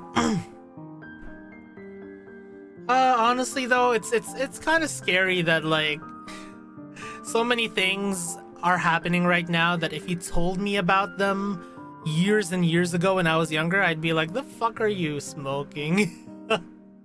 You know, I would never believe you if you told me that happened. Nukitashi sex everywhere, and also they can't talk without making sex puns. So it is like opposite of Shimoneta, you know? Because Shimoneta, they have like these collars that like detect when they say anything lewd. You know? I was surprised Nukitashi got an anime. I recently played the other team's VN Hentai Prison. The Nukitashi anime scenes I saw on Twitter kind of wanted me to play the original VN. Yeah, I'm pretty interested in watching Nukitashi actually, because I always want to see those like those shows that basically borderline on hentai, kind of like Ishizoku Reviewers, you know, Redo of Healers, stuff like that. You know, conspiracy theorists have been proven right at an alarming degree. YouTube, don't ban me, please. Ooh, aye, don't ban me, YouTube. Aye. Dude, my 2015 me would never believe filthy. Oh my god. Would be considered too extreme for the public. Yeah, there's so much humor that I loved when I was a kid that if it was done nowadays, people would just destroy them. The term guillotine will forever change your view on it.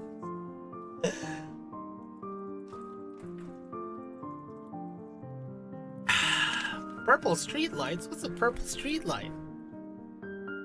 Oh my god. Oh, that was some good water. I don't know, my voice was getting kind of rough because I didn't realize I've been yapping for like 2 hours and a half. Princess Purple Rain and World Cup. Damn. Purple burglar alarm, like a Grimace dressed up as the Hamburglar? Is that what you're talking about, Az? Yeah, also the one I wanted to touch on earlier was that I made this post where like I did a poll asking people gatekeeping yay or nay. And it seems like there's a lot of votes, and well, relative to like the replies to it, and it seems like nowadays, at least in my reach, people agree with gatekeeping more often than not. Like it's like a 65 to 35 kind of split, which is pretty interesting to me, you know. And you know, the replies do have like some pretty interesting thoughts for it as well. Some LED streetlights have some weird failures, which made the LED light become purple, like ultraviolet light. And they're kind of like ranting about how that's like the government trying to control your brain or something. It's an old funny video of a Scottish guy trying to say purple burglar alarm and failing. I mean, it is kind of a hard thing to say. I mean, you heard me. I stumbled on my words, just trying to say it first try. Purple burglar alarm. Purple burglar alarm. Purple hamburglar. Hamburger. Yeah, the guillotine law. Imagine Toko-sama gets her will in these. Oh, I see. I see what you mean now. Depends how you define gatekeeping, because I feel like normal person's perspective is they scoff at newcomers not knowing basic trivia. No, that's not really see, I kind of wanted to talk about my whole view on gatekeeping, right? Let's see what Draki says. I actually voted no on that poll, but I am honestly kind of mixed. Sometimes it's okay to gatekeep, but many times it kind of gets too aggressive in my opinion. Yeah, I feel like there's a happy medium to it, to gatekeeping, you know? Because, make purple burglar alarm a sound redeem. I could. Once I figure out how to do sound redeems, I'll start adding sound redeems. Okay, so here's my view on gatekeeping, right? And feel free to clip this. To a certain point, gatekeeping does help kind of like preserve a hobby. Like there's this one kind of comic that I saw a few times where like there's these two funny shapes. There's these two funny blobs that are like, oh my god, we love our hobby or something like that. And then there's a bunch of people that are like, let us in. And then a bunch of those people come into the blob space, like the smaller square, and they're like, we don't like you, get out. And then they go into an even smaller square, and the cycle keeps going and going and going. You know? You know. Have you guys seen that comic? Like I know I probably didn't wasn't able to express it verbatim, but my opinion with gatekeeping is that sometimes either way goes too far. So late start, Uma moment, no. But yeah, so sometimes either side goes too far. There are people who gatekeep way too much, to the point that it starts to feel hostile towards those who genuinely want to learn about your hobby, you know? genuinely want to learn and immerse themselves into the hobby, and it starts to feel very elitist. Cause trust me, I've been in like heavy metal fan bases, you know, like heavy metal and like rock, all of that stuff, and trust me, like it gets real elitist there. Like the gatekeeping for there is really bad, to the point that like if you listen to, it's like, oh my god, you only know like these songs from Iron Maiden. If you don't know these like super obscure songs, then you're not really a fan. It's like, bro, I just started listening to them, calm down, allow me to discover them, you know.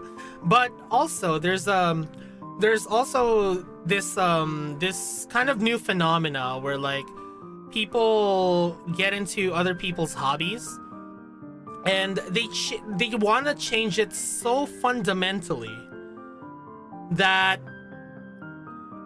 it basically doesn't seem like that hobby anymore. And all of those people who originally enjoyed those hobbies and would even get bullied because they enjoy those hobbies are now being bullied out of it, because it's like, oh, this isn't yours anymore, you know. BA gatekeeping has been great, but there's a certain subsection that outright hates Yuri and Fem Sensei. They get real emotional about it. It's weird. I've heard about that. I've heard about that. For me, like, you know, Yuri's fine to me. You know, Fem Sensei is fine to me, just as long as they're not like super obnoxious about it to the point that like, like the whole, you know, the whole like fucking pro shipper stuff, where it's like you're only allowed to ship certain characters together, and if you ship someone else other than what I feel is the canonical ship, then you're excommunicado from the fan base. Like that one's going too far for me, you know, like that's going too far for me. It's because the Yuri people were often obnoxious antis with holier than thou attitude, at least that's what I've heard.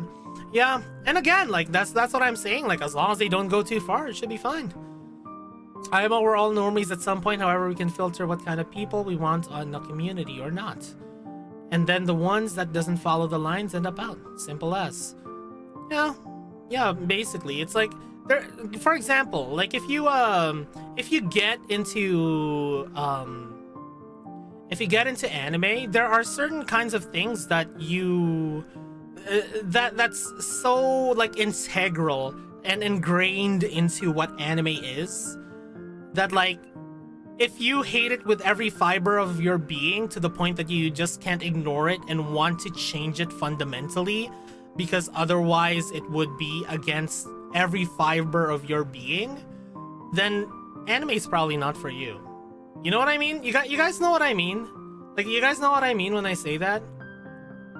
There are people that have their own very weird version of fanon lore and call everyone tourists while they themselves ignore how the character actually behave in game or in the story. Yeah, I see that too sometimes. We regress so much we used to have crack ships like Elsa and Jack Frost. I remember that. Elsa and Jack Frost. Yeah. I remember that. That's like some late 2000s kind of stuff, right? Sorry. Or like 2010s, I forgot. God, it's what is life? What is time? What is space? I feel like in the past few years, the internet has gotten so rage baity and people are too comfortable stirring up conflict from the convenience of anonymity. So communities naturally get defensive. It's a vicious feedback loop of trolls being emboldened. Yeah, I feel like the lack of actually putting a face in front of someone, which by the way, you know, I have no problem with anonymity at all, but I feel like just anonymity has made people way too blasé about like saying things that they would never say to anyone's face, you know? And sometimes people start to carry that into real life, and it's fucking terrifying. You can also kind of see the Yuri thing with Western Uma Musume. A site of Twitter will froth at them out if you ship the trainer with horses or make suggestive art of the Umas. Yeah, exactly. Like, there's people who like police that kind of stuff. And I also see the other side where, like, if you, for example, if you ship Vodka and Daiwa Scarlet, or like Mejiro McQueen and Tokai Teo, they're like, stop it with the Yuri shit, when you see how they act together. Yeah. I've seen both sides of it. Yeah. 2013. Okay, so I was kind of close. ish. Kinda? The Wise and the sister from ZZZ. Oh, yeah. I see stuff about that too. When it concerns fictional characters, I think every type of shipping is completely okay, but most people can just accept their own ship and hate on everything else. That's what I mean, right? Like, I feel like as long as your ship, you're not so obsessed with your ship being canon that you start to actively like shame people who don't support your canon, your fanonship, like your head canonship, then you should be okay, you know? Like, and you can have the most fucking crack ass ship ever, and we'll be like, hey, yo, fucking go for it. Just, it's weird, but yo, fucking go for it, you know? Baffles me that non-anime fans who say anime are problematic are the same people that have never watched anime before and swear on their ancestors that they don't watch anime because they think it's all hentai. Yeah. It's kind of baffling because the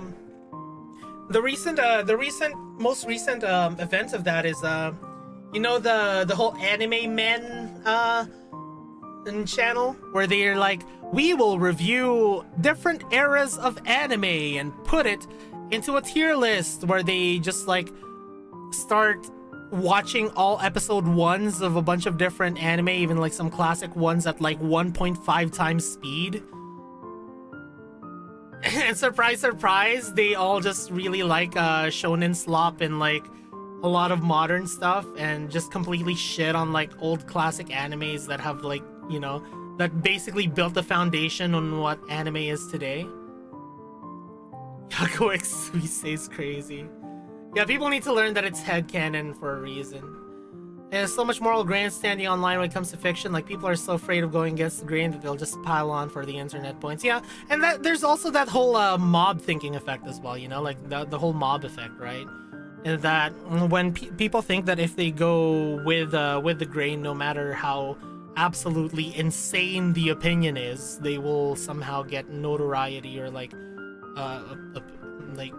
updoots because of it, basically. My ship is Clotho and Beatrice. Ha! No, Kalev, no, bad Kalev, no Beatrice here.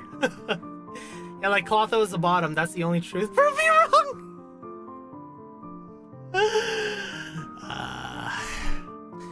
Olaria.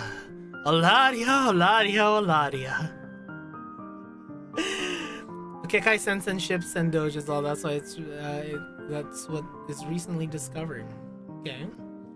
It's interesting when people are okay with spiritual incest or not. What is spiritual incest? Oh, like McQueen and Golshi being grandpa and grandson?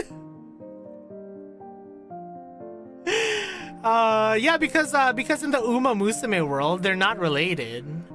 Yeah, the horses that they're based off of are related, but they're kind of just friends in the Uma Musume world. Yeah, Silent Suzuka and Special Week being half-brothers. If you removed internet access from underage people, I feel like a lot of those issues would immediately get better. Oh, what I recently discovered. Oh, yeah. Oh, okay, that's what you meant. Now your sentence makes more sense. So, there are no laws against Uma's Batman.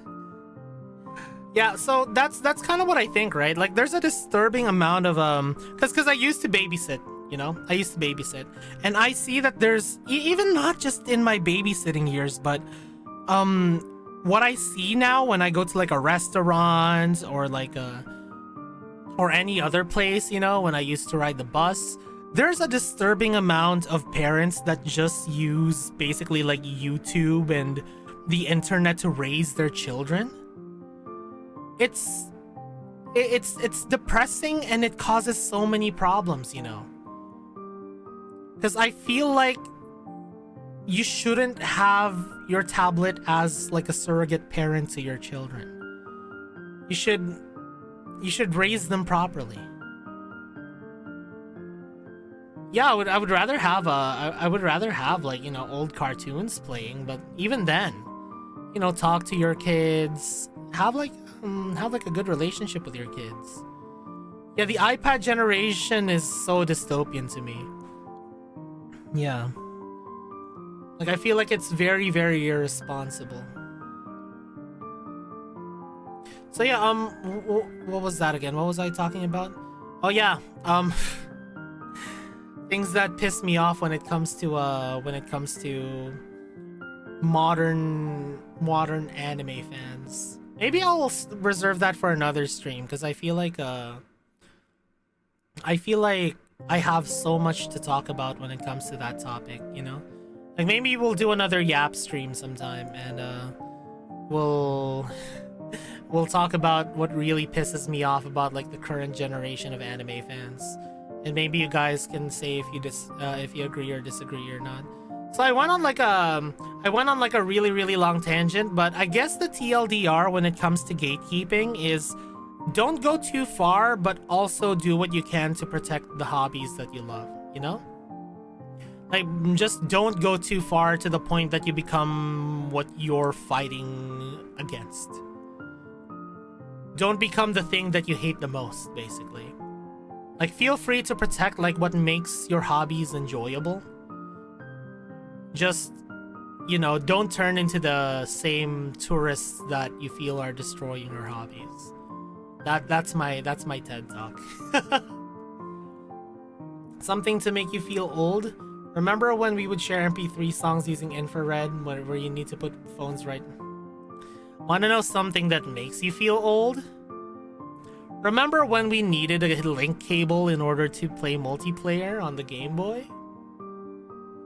Yeah. You guys remember the link cable? Yeah.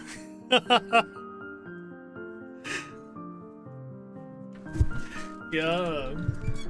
Oh, you know what else? You know what else might make you feel old? Remember when game consoles, like handheld game consoles, didn't have backlights, so you had to get this like plug-in anglerfish looking thing, like anglerfish light looking thing, in order to see your games when you're playing at night, because backlight didn't exist back then. You guys are old, holy moly! Remember copying Atari games on a 2-decker radio at your friend's house? Okay, I'm not that old, Caleb. I'm not that old, holy shit.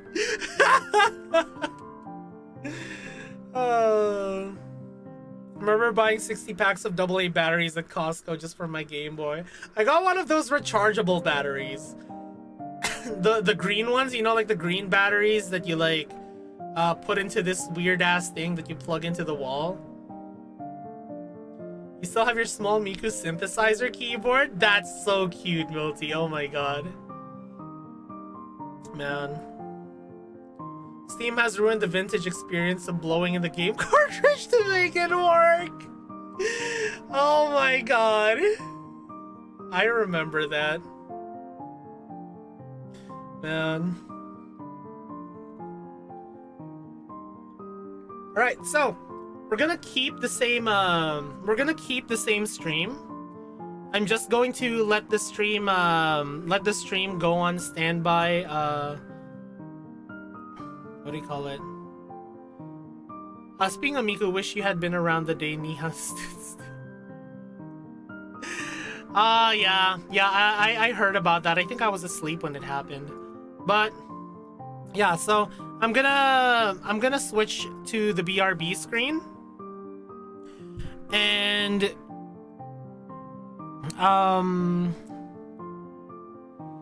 we will switch to Blue Archive after we come back from our break.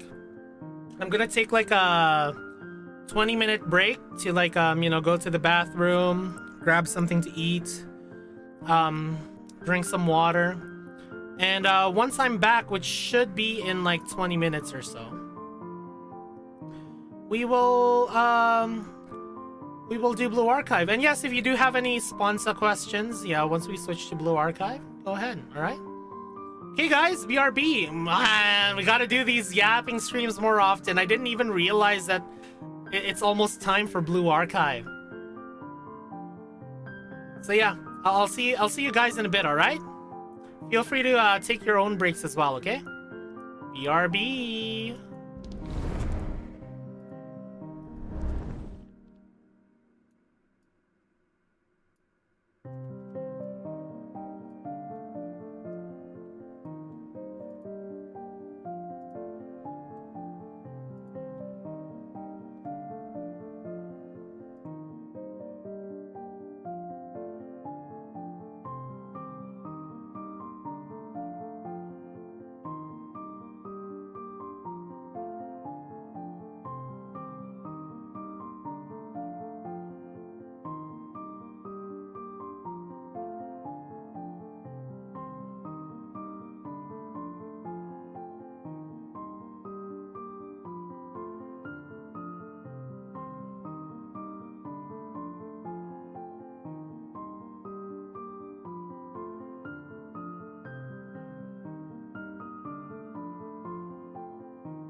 меня живет культурный кот.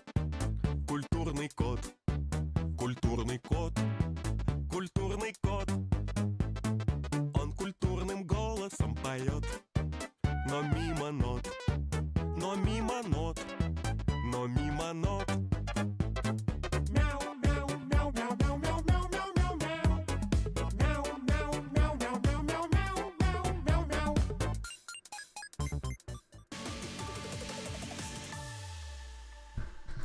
Bom, bom, bom, bom.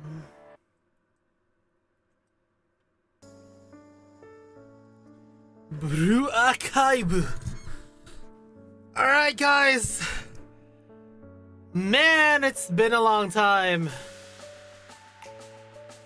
It's been a long day without you, my friend.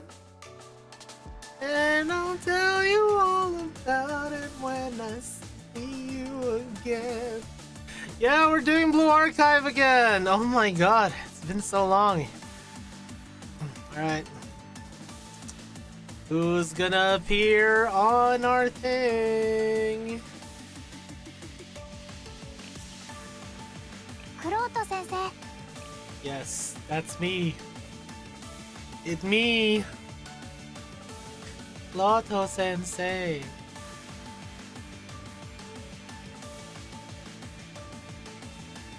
Alright. I plan to stream your dress sari pulls on Tuesday. Hell yeah! I didn't miss her birthday! Did you see my Twitter? I greeted her happy birthday while it was still her birthday in my time zone. クロート先生、今日もよろしくお願いしますね。See? Sorry wife jump scare. Can I sponsor 100 dress Kayoko pulls then? I mean, if you wanna. That would be interesting, Draki. If you wanna sponsor 100 dress Kayoko pulls. Then you really want me to have dress Kayoko, huh? Is it because you want me to do her momos? 'Cause I'm not against doing those momos.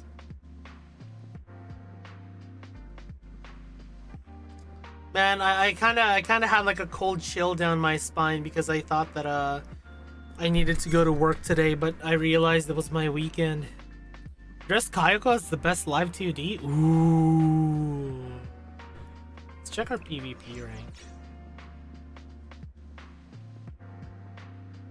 I don't know why it's like the gacha games are so slow on the PC. Always hits me in the gut. I use her swimsuit one instead so I can get happy Saudi. I have both. Oh no, I dropped down to rank 120. Time to kick someone's ass! There we go. Much better. Anyways, look at Plana.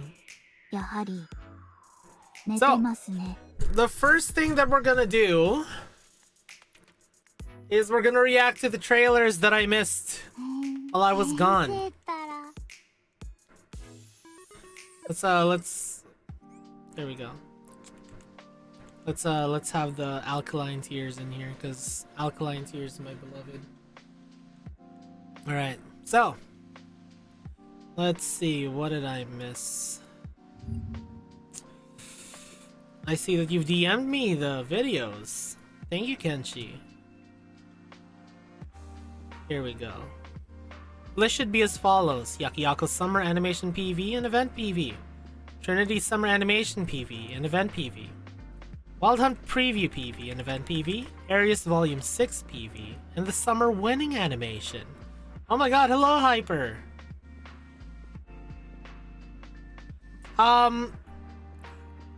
Oh, you're just gonna check the VOD? Are you sure you don't want to wait until you can watch it live, Draki? Like, what day are you gonna be able to watch it live? I think it's just the loading times, Game Fanatic. Yeah, Draki, what day are you gonna watch it live? Are you gonna be able to watch it live? Because then I can schedule it for that day. Because if you are sponsoring it, then I'll feel really bad if you don't get to watch it, you know? I want you to be able to watch it. Right, so let's see. I'll be out of the country for 2 weeks. Maybe I can still watch it live in the hotel. Yeah, tell me if you're able to watch it live, because I'll feel bad if you know you don't get to watch the momos. Maybe I'll do the polls during that day, and I'll save the momos for when you get back. We are doing Prey Ball, Hyper. We're doing Prey Ball because it's about to end. Okay. That works? Okay, awesome. I like the sound of that then. The best part of waking up is Folgers in your cup. Okay, there we go. Right, let's mute Blue Archive. And let's watch this, shall we? Your start.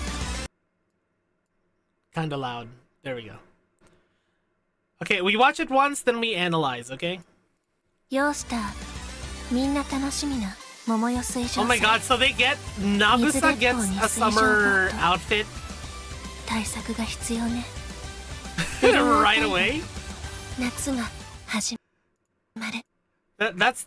was that Nagusa talking, by the way? I think that's Nagusa. Okay, let's see. Who do we have here? Oh, we have Nin. We basically have all of Yakiako. We have Mimori. Oh my god! We have the Sukeban, and is that Arata? Is that Summer Arata? Oh, it's Kikyo. Oh, okay, it's Kikyo. Alright. Man, look at Yukari. Yukari is freaking stacked. Yukari's stacked! And Renge is also stacked. みんな楽しみな Maybe she doesn't enjoy the sun? 桃よ水上さ Oh.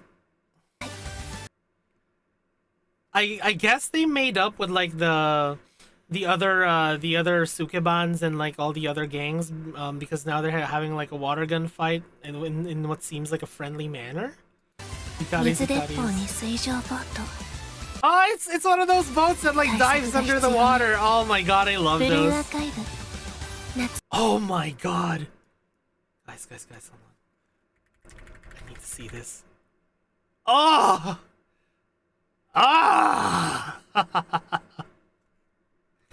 Damn, look at that face. Chat, look at that face. Oh my god, the smile. And then... Hold on. Ah! Ah! That was amazing. So I'm surprised that they gave Hyakariora and their swimsuit alts so quickly. And is this like a second oh no, this is Trinity Summer. Oh, and this is Summer Animation PV, but this is the event PV. Okay, let's see. ブルー Oh my god, it's everyone. Oh my god, it is Summer Arata. Hold on. Oh wait, no. Watch once, then. Okay, Wakamo's making a comeback, I guess. 師匠、私と泳ぎたいのか？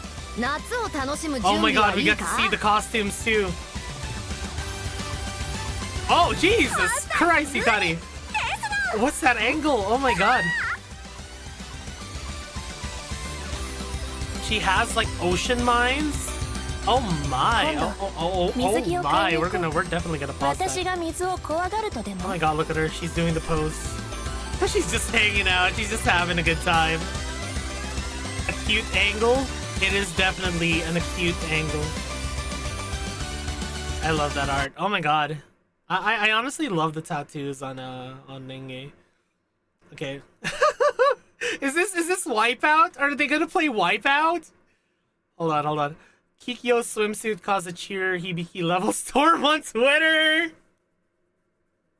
I can understand why. Okay, let's go through this, guys.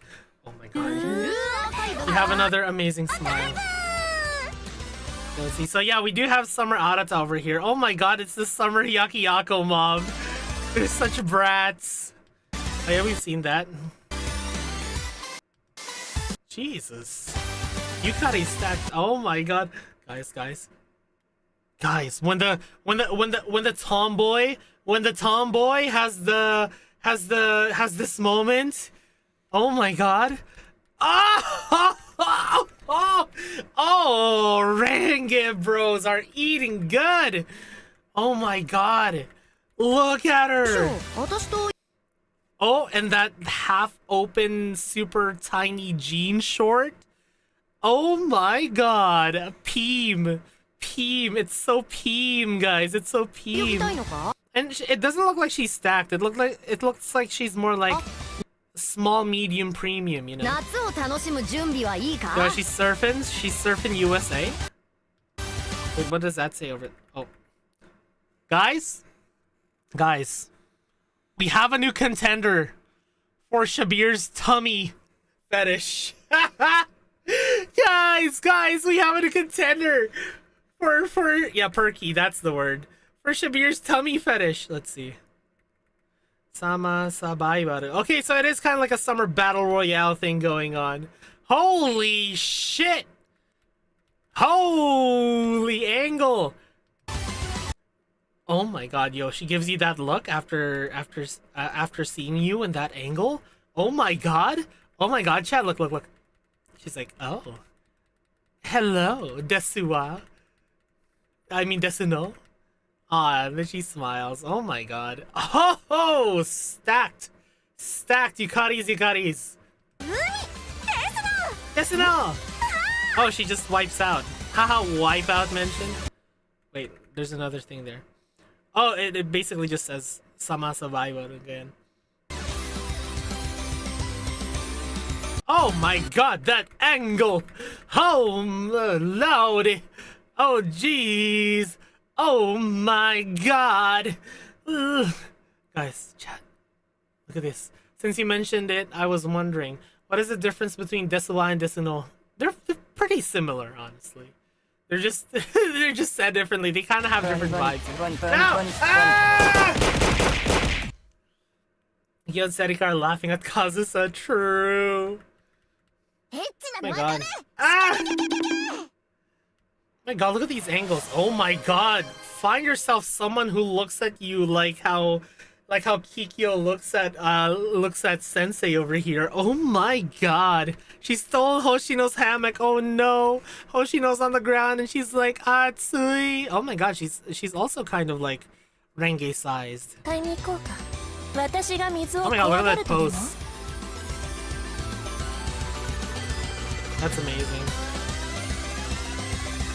So I guess they have like some sort of summer battle royale thing going on, like Wipeout. Oh, look at Chisei over here. Oh, look at Chisei. She's just chilling. She's honestly just vibing. Oh, that's awesome. Oh my god. Oh, there's so much exciting stuff. There's way too many banners that I want to roll now. Oh my god, guys. What's this one? Oh, this is Trinity Summer. Yeah, Arata's just flying. Nagusa's... Oh, yeah! I wasn't paying attention to that. Hold on, where's this? Yeah! Oh my god, Arm? Arm mentioned? Yeah, where's Arata? Look at her. She's a flying squirrel. Well, wait. Is she a squirrel or is she a chipmunk? I think she's more of a chipmunk, right? Rasari, the Shupos, Nagusa, Nia, Swimsuit Kikyo, way too many good banners are coming up. I am not freaking prepared, man. Prepare for the budget explosion. Budget explosion? Alright, let's see this. 30-second PV. Hey, yo! It's a whole ass anime! What the hell? Tokyo Drift? Oh my god, she's actually Tokyo Drift. What the hell? This is amazing. What? Blue Archive anime went. Oh my. What the frick was that? Is it just me or? Is it just me or did Nagisa get like the biggest glow up in the world? Is it just me or did Nagisa get like the biggest glow up in the world? Like holy shit. Let me see. Okay, now let's go for frame. Do you see one of the arts for the Trinity Summer Cards minigame? Official but non-canon Big Mika. I don't think I remember that. Oh my god, those eyes. Oh yeah, and also, Locking Dots. Look, it's your wife. It's your wife. It's Ichika. Holy shit! I didn't know. Yo, I didn't know that freaking Seiya was like that. Seiya just keeps rising up in the ranks for me. Oh my god, yo, Seiya can drive, and not only that, she drives stick. Oh, did she get a cramp or something? Oh my god, look at Hasumi. I'm gonna get fucking demonetized. Guys, look at this. Look at Hasumi. I'm gonna get freaking demonetized on Twitch. She's driving a Jag. Oh my god. Yeah, Nagisa has a chair. Nagisa always needs to have a chair. If Nagisa doesn't have a chair, that's not Nagisa. That's... Oh. Can we replay that in slow motion? Enhance. Enhance. Enhance. Enhance. Enhance. Enhance. Damn, look at that. Look at that fine motion, guys. Uma mentioned fine motion. Yeah, dude, Hasumi's bikini is like holding on for dear life, dude. 10 out of 10 bounce, exactly. It's such a good bounce animation. Like, look at that. Look at the detail on that bounce animation. They went above and beyond. Yeah, Hasumi's... What? I thought it was underwear at first that she was looking at. Oh my god, look at the detail on those nails. What the hell? And then Nagisa just freaking explodes something. Man, I love Seiya's outfit. I don't know why, but the visor and like the big boots, it's just kind of got that vibe. Oh my god, it's like silly, you know? It's silly. But like Nagisa though, I feel like she got a glow up. Now that Hasumi and Ichika have swimsuits, they can join Koharu and Mashiro. True! Okay, what's next? Is this like the event PV? So when are we getting a new anime season, Yostar?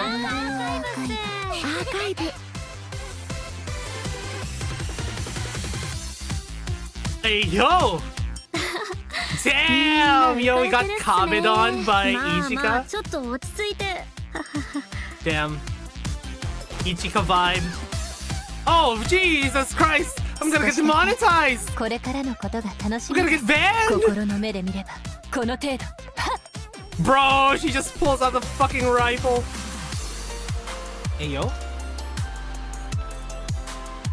Yo, she gets like a fucking lo-fi driving like 2D. I gotta pull for Seiya, guys. I gotta pull for Seiya. Yahoo!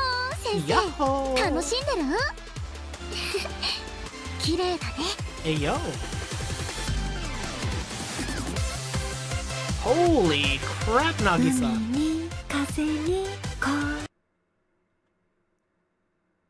Neurons. Neurons. Neurons. Neurons.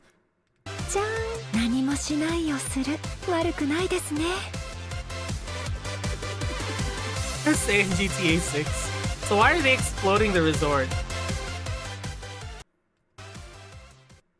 Well, I guess we'll find out. Hold on. The neuron, they fucking exploded. Okay, let's go through this frame by frame. Alright, let's go through this frame by frame. So, bro, like the freaking pose that Nagisa has is top tier. Pools and hot tubs before Twitch sees this and bonks. No! Jesus Christ! Yo, that swimsuit is holding on for dear life. Wait a second, that's Kasumi and Magu. Hot Springs Club is also getting swimsuits? Holy crap! Ha ha ha! Ichika. Yo, let me just say, Ichika with the fucking premium medium. Oh my god, Locking Dots, look at this. Look at this in intense detail. Yo! Oh, in slow motion. Oh my, yo. Yo, Locking Dots! Yo! Bro, she kabedons you? That's honestly so peak. So he gets kabedon by... Guys. She has the unbuttoned jorts. Unbuttoned jorts are so peem. Unbuttoned jorts are so peem. My god. Ichika looks so good here. She's like, haha, guys, I'm gonna destroy you. So she gets oh my god. Jeez, am I allowed to show that on Twitch? Chat, am I allowed to show that on Twitch, chat? Is there enough coverage on that?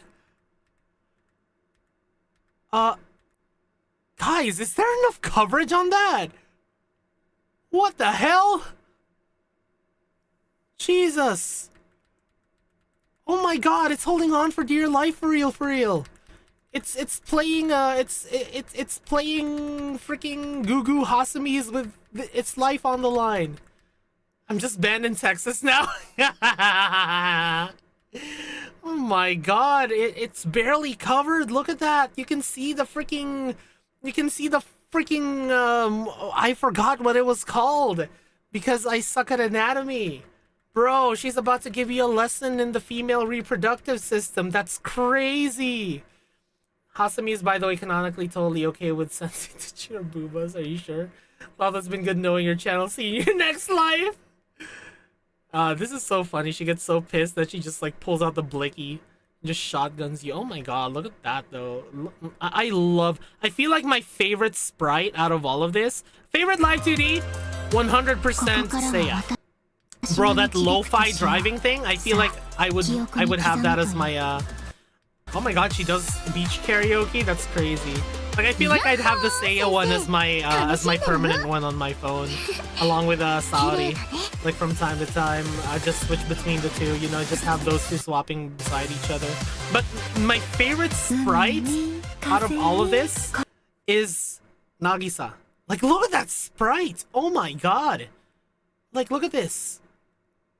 Play her Momotalks and find out. But yeah, she also has a city pop track? What? Can someone link me that BGM or is it better as a surprise? Oh my god, look at that. That pose is so good. Surprise? Okay. If it's better as a surprise, then keep it as a surprise, alright? So what do we have now? Oh, finally. Oh my god, I've been seeing these Wild Hunt girls everywhere, but I've avoided the trailer so far. So I don't know what they sound like. I've just seen them. I mean, again, if your Nagisa doesn't have a chair, that's not Nagisa, that's a skinwalker. Right, here we go. Oh, Wild Hunt.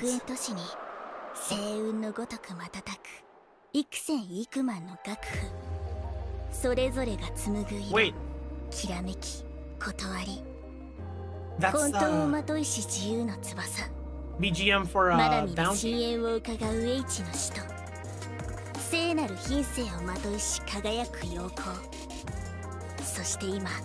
I love how they're like showing all of the schools going like, oh, you remember when we just released Highlander? Guess what? There's more!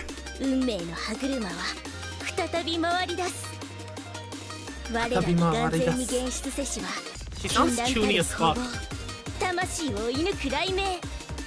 She sounds like she's about to cast Dragon Slave.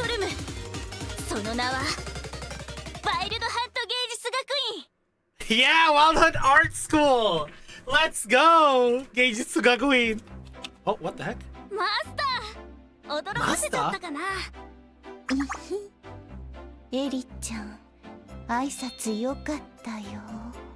Nice intro. Hano. おっと失礼しました。では改めましてようこそワイルドハント芸術学院へ。 Oh my god. 先生は芸術 Son of a どんなイメージがある？絵画、音楽、 Ongaku for sure for 文 me. 学、舞台。そうですね。どれも芸術です。 Yeah, she's a senpai. Yeah, Kano is a それ以 senpai. 外にも芸術史をたどっていくとある分野が関わっているんです。 Okay. その分野とはオカルト。 Oh, they're in a cult club! 私たちはオカルト研究会。 Yo, who's that? マスターはオカルトにあまりピンときてない We よ were うで just すね。 talking about the occult. 例 Not えば pre-read. 4という数字に対して不吉に感じる。 Yeah, how そ 4 is んな風 unlucky. に思ったことはないですか？ Yeah. 知ってる。それも立派なオカルト。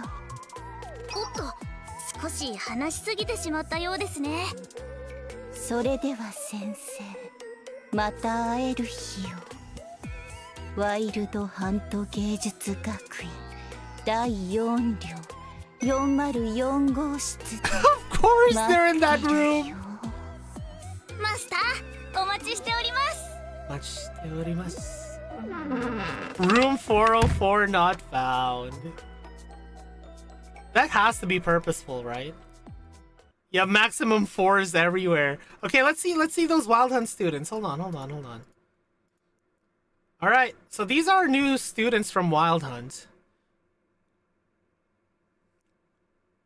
Yeah, she kinda reminds me of Elena, yeah.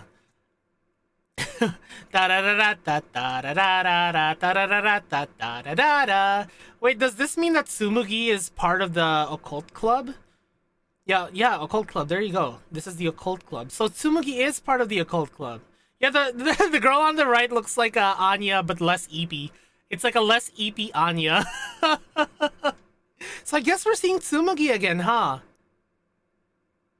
Oh my god, guys.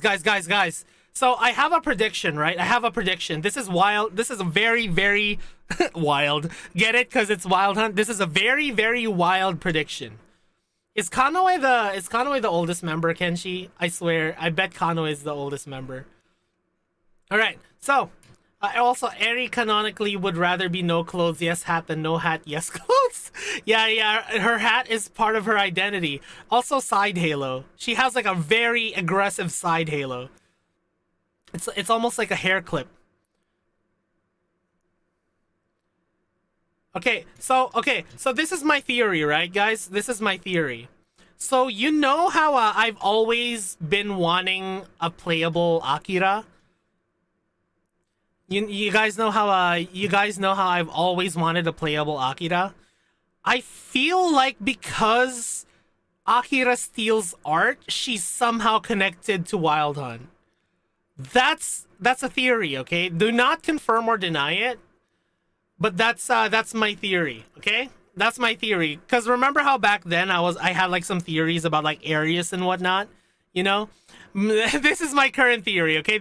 And like we had like the Kuroko bingo. Like remember the Kuroko bingo, guys? Where it's like we had like a bingo for like all of my theories.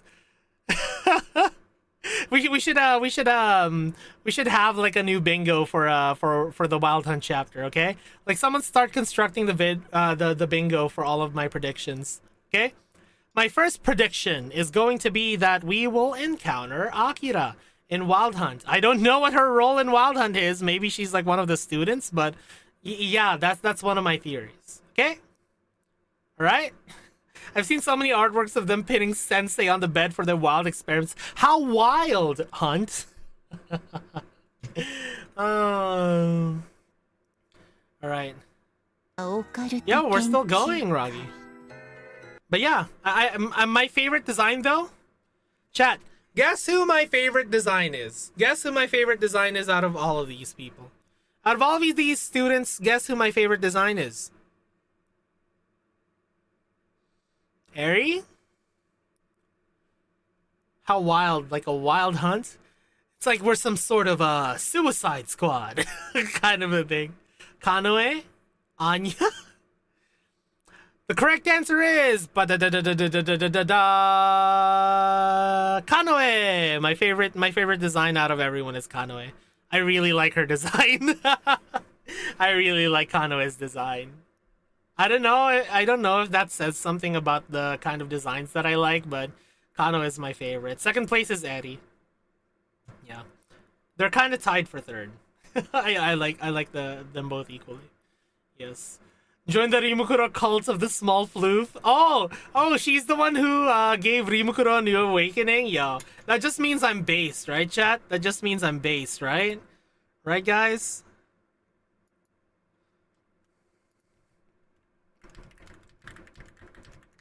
She broke Rimukuro again. Hell yeah, that just means I'm super based.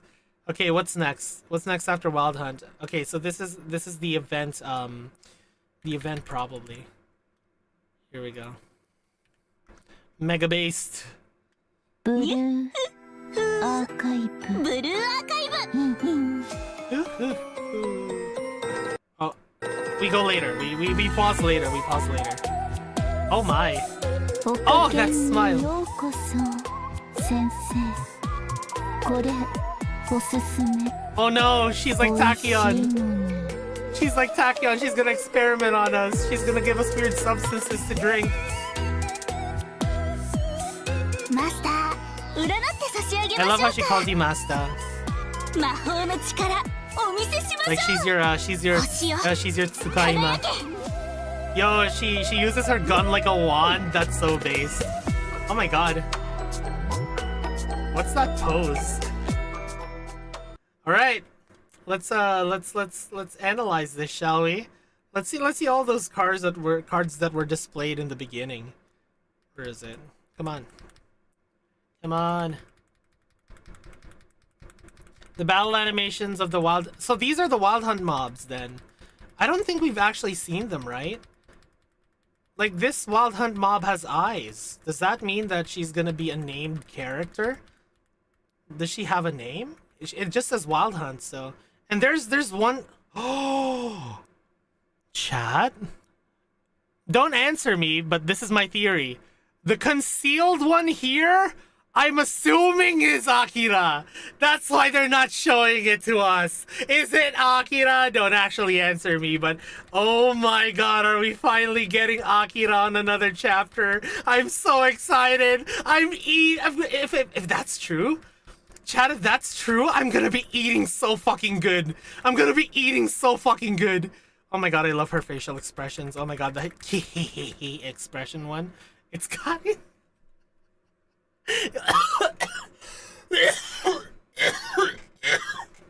It's always Karin. The answer, if we don't know, is always Karin, guys. It's always Karin. Ah. It's Shiroko's sister. Yeah, it's Shiroko's older sister. What was my theory about Kuroko again back then? Did I actually get it right? Oh my god, look at that precious smile. We love the weirdo floof. Oh no. I love the big round glasses on the mob, by the way. Big round glasses is peak. Oh my god, are those marshmallows? She's like, hey, have some hot chocolate with marshmallows. They're tasty. You got the alternate timeline part right? Hell yeah, I'm so good. Wild Hunt Academy of Art. Wait, did they reveal the other card here? Hold on, let's see. Nope, it's still concealed. It's still concealed. Guys, cat, guys, cat, Akira, cat. I know it's probably just like a reference to how like cats are very common, like Tsukaima of the. What was the English of Tsukaima again? Guys, familiar. Yeah, there we go. Cats are like very common familiars of witches. I love how I remember the Japanese word for it and I fucking forget English. Building 4, room 404. They're really 4-maxing here. She's like, it's time to duel. And then she's like, this reminds me. Okay, guys.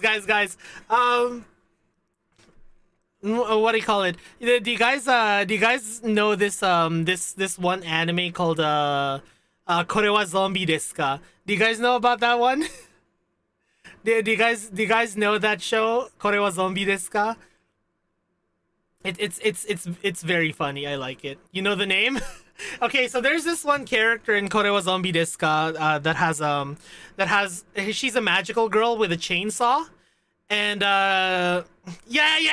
So, kick Mistletoe kick.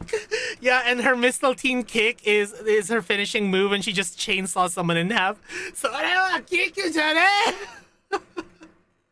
Yeah, that was the joke. This is like the Mistletoe kick, but instead it's like, look, it's my fireball, but then you just like fucking blow them up with your gun. I love that pose. It's so funny. They're so cute and funny, guys. They're so cute and funny. All right. What's I'm so hype. Chat, I'm so hype. Chat, I'm so hype. I am so freaking hype. I am eating so well, chat. I'm gonna be eating so well. Oh, hey, Trix. Oh my god, you're a Trix now. You're a treats now, silly rabbit. Tricks are for kids. Alright, let's see. What's this one? Okay.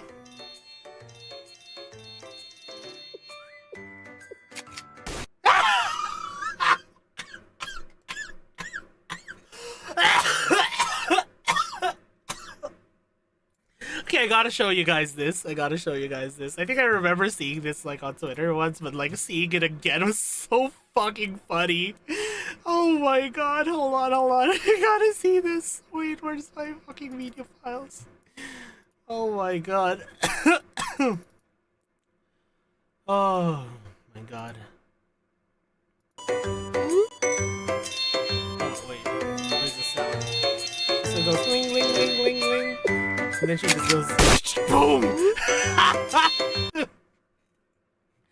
Oh my god, yeah, we need to schedule the next Blue Archive collab for real. Oh my god, this is crazy. I have to roll for this now? Oh my god, my wallet's gonna be so dry. I would like every single... It's like a non-skip for every single one, because I want at least one of them for every single one. Oh my god, I'm gonna get so dried, man. Okay, here we go. Okay. Guys, I don't know if I'm ready, guys. Oh wait, no, this is the wrong link. Guys, I don't know if I'm ready. Guys. I don't know if I'm ready. Full screen this shit. Huh? Okay, we gotta pause that. いつかはそうしないといけないと思っていた。Mm-hmm. 道をたがえてはしまったけれど、このままスクワットだけが自由に生きていく。The squad is free now. そんな生き方に You're living どこか freely. 違和感があった。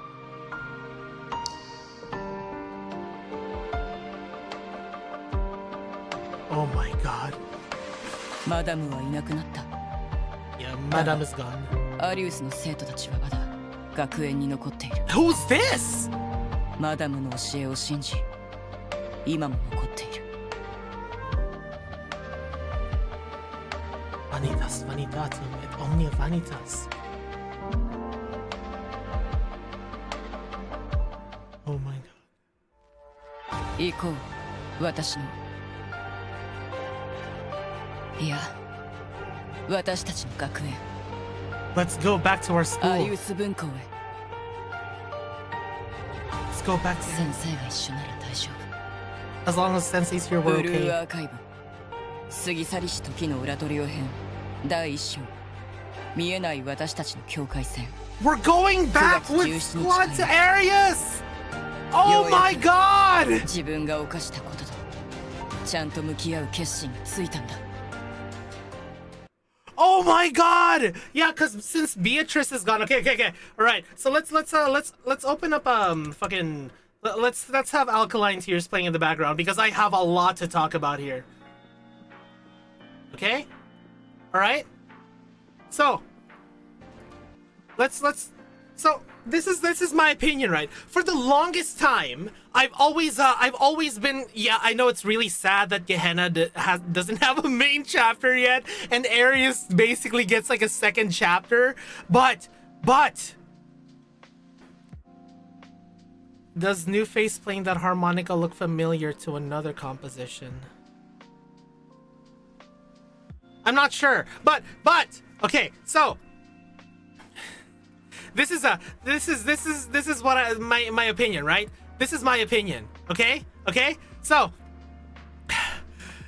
oh my god, I'm so excited. I'm eating so well. Chad, I'm eating so well. So, this whole time... Oh, you're right. Yeah, you're right, Hyper. But this whole time, I've always said that we are going to be going back to Arius at some point because their story's not finished yet. Because, yeah, Squad is now, like, free from Beatrice's control.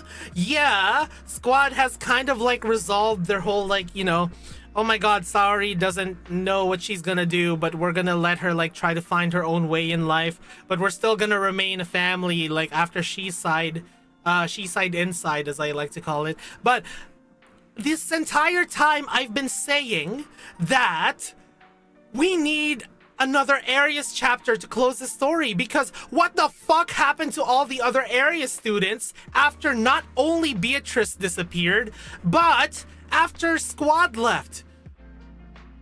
Like, what else? Like, what else is there to, like, guide the different students at Arius? They're, like, completely lost now, because it's like it's basically like a radical military force that basically just lost their purpose, you know? Saori being so confident and resolute and saying they'll be fine with Sensei there. I know. She's grown up so much. Oh my god, you thought she was Haruka all grown up? Oh my god, Haruka moved to Arius. Oh my god. I'm so excited because then we'll... Oh my god. Oh, I'm eating so well, guys. Okay, let's go through this frame by frame. Because there was this, like, flash of something here that we 100% missed. Yeah, there's this. This is where you meet Saori when she was, like, she was on her knees begging you to... Okay, so it just went, like, negative. I thought there was, like, something there. Let's see. Sorry for the flashing lights, by the way. Sorry to anyone who suffers from epilepsy. Okay, so it just went negative there. It didn't actually show an image. I thought it showed an image. Yeah. So... Yeah.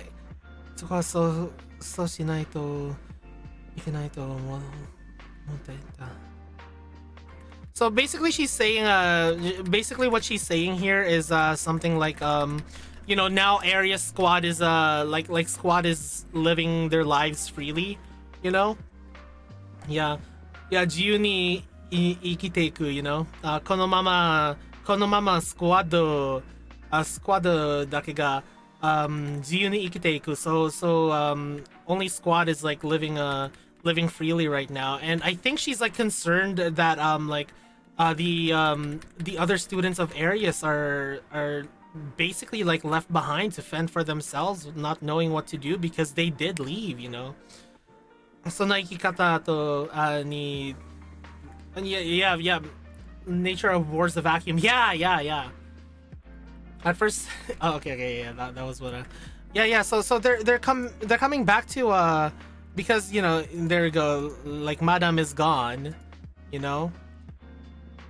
So like the students of Arius still remain in Arius, so they have no idea what to do because Beatrice isn't commanding them now, you know. Oh my god, Vanitas Vanitatum. Oh my god. That picture. Iko. Watashi tachi no. Yeah.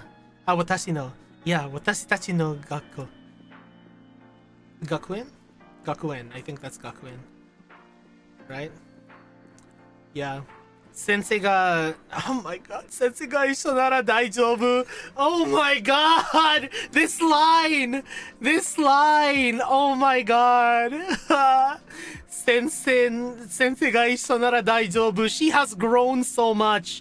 Like her character has grown so much. Like now it's like after you taught her, you know, about like part-time jobs and like had showed confidence in her becoming a leader, guided her throughout She-side to like follow the things that she loves to do. Like she trusts you. Yeah, I just wanted to collect cute girls with cool guns. Why am I crying? That's true. I'm gonna reform and repopulate Arius Academy. Ah! Fear leads to anger, anger leads to hate, hate leads to suffering. Yeah. My god. I wonder what the story's gonna be like. Like, how are the students gonna react to Squad coming back? You know? Like that's my main my main question. Like, are they gonna be happy that Squad is back? Are they gonna be kind of like still under that? Cause you know, oh my god, this is actually such a good comparison. Do you guys know Saudi has right? We gotta play that. We gotta play the new Bond gear. Okay. After this, we do the Bond gear, okay? So you guys know those like World War II soldiers that are like stuck in the forest and they still think that the war is still going on? Like you guys know that phenomenon where there's still like World War II soldiers that are still think that the war hasn't ended yet? Like, do you guys know about that? Yeah. I feel like there's a chance that Arius might be the same way. You know? Like, Beatrice is gone, but they might still think that they're still under commands that like Squad is still the enemy under Beatrice. And that's kind of gonna be the kind of arc that we're gonna go through in this chapter. That's what I feel. But it's just another theory. Put that in the bingo board. Crack theory time. By the end of the chapter, Squad ends up reforming Ares and becoming the new student council, and Saudi has to learn to figure out politics. I feel like that would be a very expected ending for that, you know? I feel like that's not really a crack theory. I feel like that might be like a very expected ending. Battle of Orleans being fought after the War of 1812 was officially over because Bird literally couldn't travel that far fast enough. Yeah, exactly. Trinity did say they want to reclaim areas, so we'll have to see how that fits in. New girl have an harmonica, which is likely forbidden in areas. Yeah, cause music was forbidden under Beatrice, right? Which might hint that the new girl might not completely neglected by that motherfucker and have for herself thing called yeah. Cause that's huge in Arius actually, because music was forbidden by Beatrice. I think the last Japanese holdout left his post in the late 60s after they got his general to come out of retirement and dismiss him. Yeah, that's exactly one of the stories that I heard. So those are kind of like the story points that I feel like would be in this chapter. It's either kind of be like a mirror of the Japanese holdouts where like, you know, Squad is still the enemy. We must complete our mission. Or they try to reform and rebuild areas, repopulate areas with me. No, just kidding. But yeah, maybe not. Maybe. But basically, they're gonna try to like build areas from the ground up, basically. You know, revive areas, and Trinity will try to like interfere and try to make it so that like just go under us, we'll take care of areas, but they'll try to like fight for their independence or something. It's like, oh no, we got this kind of thing. Yeah, I'm not sure yet if I want that new girl to actually be Misaki's sister. Yeah, and she might be kind of Misaki's sister. She looks like she could either be Misaki's sister or fucking Haruka's sister. Imagine it's Haruka's sister for some reason. That would be the biggest left field shit that could ever happen. Oh my god, this trailer, I am so hyped. I'm gonna be eating so well. We have Wild Hunt and we have Arius.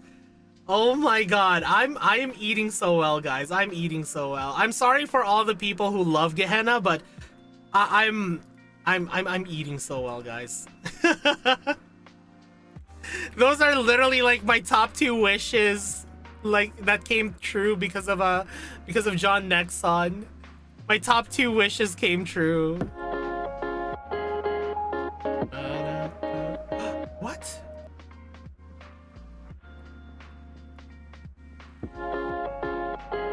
Oh my god! It's the photo! the other one. It's the she side one.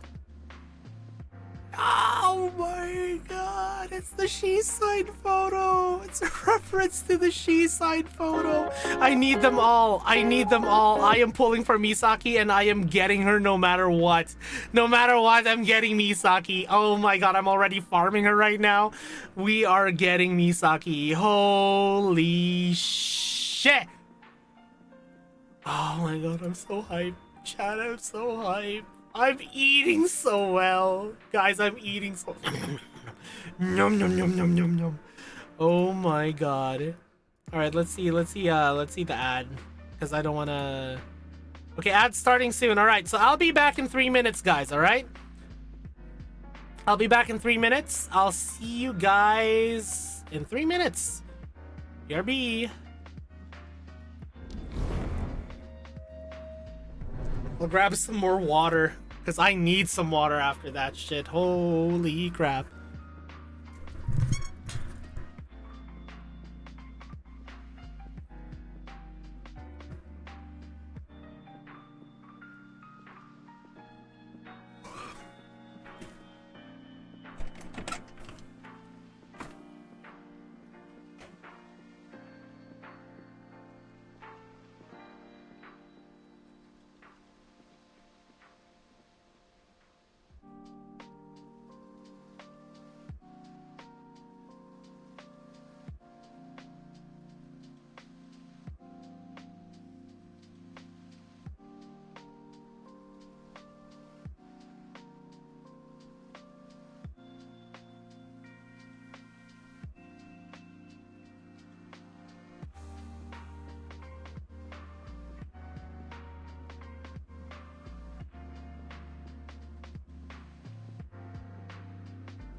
Wait, really? Oh, they patched out the Vani Vani on her gun? Oh, man. No, the Suzumi Arius connection is over. It would have been cool if, like, you know, in the Arius chapter, she just, like, appeared at the very end going, like, yo, I'm back. And she's, like, this mythical badass of Arius that just disappeared one day. That would have been sick. Oh my god, imagine if Suzumi got that treatment. It's like, yo, everyone, I'm back.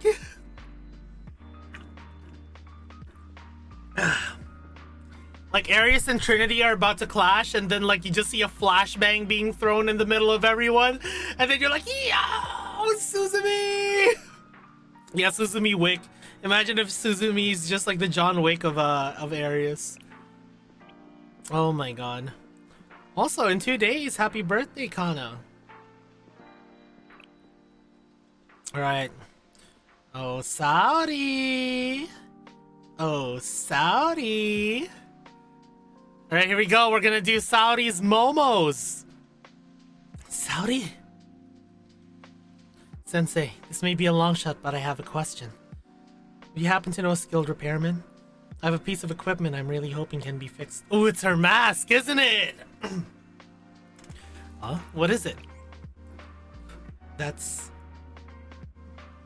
a bit complicated to explain over Momo Talk. I'll head over to where you are, so we can speak in person. Let's go! Speak with me, Saudi. Whisper sweet nothings into my ear. I'm not down bad for Saudi, guys. Trust me. Sorry, Saudi Clawthos only able to repair Ares' population. True! Proof that it wasn't Vani Vani? It's not Vani Vani? A while later, Saudi came to me. Oh, she did lots of times before, John Nexon. She did lots of times before. I'm so mature. I think Suzumi will get the Airi and Judy treatment where she gets featured in an event with a new variant, but probably no main story relevance. Aw, that would be sad.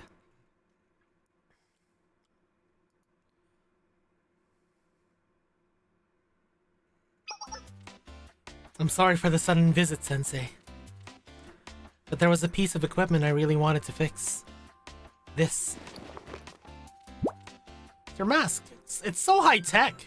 Like, it looks so comfy for the ears, too. Like, did you see that there was, like, padding for the ears? Like, it looks so comfy. Entire chapter, the area students have a weird disdain for flashbangs. Eventually, during a big fight, one gets thrown in the middle of everything and the area side freaks out. Suzumi walks up and says she figured if Trinity's reconnecting with Ares, she should extend her vigilante work to there. And even if it means being even more infamous again as she is in Trinity, that would be peak. That would be peak. If Suzumi somehow has anything to do with chapter 6, add that to the bingo card, guys. Add that to the chapter 6 bingo card. Okay? Or the volume 6 bingo card. Add that. Suzumi will somehow have something to do with Ares. Okay? Your mask?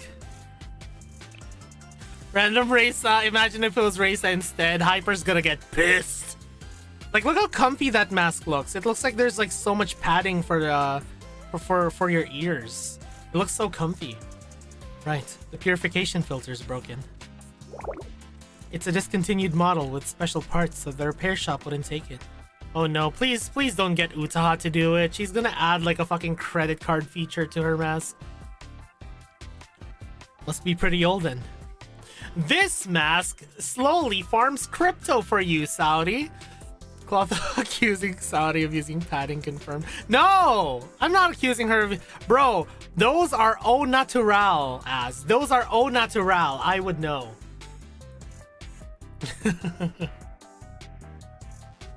Must be pretty old then. I got it from Area Satellite School on my first real mission. It's their old base model. Anyway, if you can, Sensei, please help me find a way to fix it. Add a 9-inch phallus-shaped breathing tube to the inner mouth part. I've seen some Why are you back? How are you back? It's just part of my vigilante duties. It's fine. You blinded madam for a week, then ran off before we could find you. Oh my god, imagine. Bro, I've seen some art of those, like, you know, like the face mask with the fucking haniwa inside of it. We'll just call it a haniwa. The one with the haniwa inside of it. And then they just wear the face mask and it looks super normal, but you know that they're like freaking glocking on a haniwa behind that face mask. I've seen art of that. If you can manage that, I'll do any... Careful what you wish for, Saudi. Careful what you wish for. Anything? Ah! Anything? Yes, anything. Ah! Ow! Ah! Yes, anything. This mask must mean a lot to you. Is there a story behind it? No! Ow!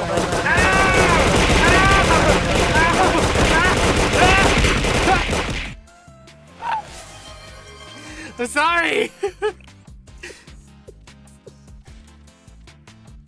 Like I mentioned, it was part of my original kit. Nothing special about the mask itself. It's classified as a consumable. Particularly sturdy and durable consumable. But it did wear out eventually. Back in the old days, if one of my tools broke or lost its purpose, I would have thrown it out without a second thought.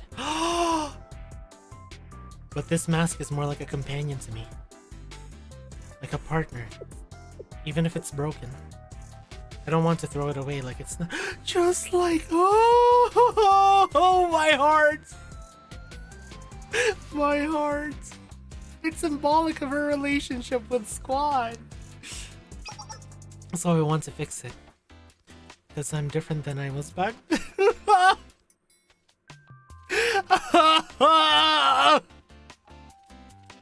I see. My god. I understand why you're so determined. Let's find a way to fix it together. God damn it, Az! You mean it? Thank you, truly. Don't forget your promise. We get this fixed, you'll do anything. You'll do anything. Anything. Wait. Anything.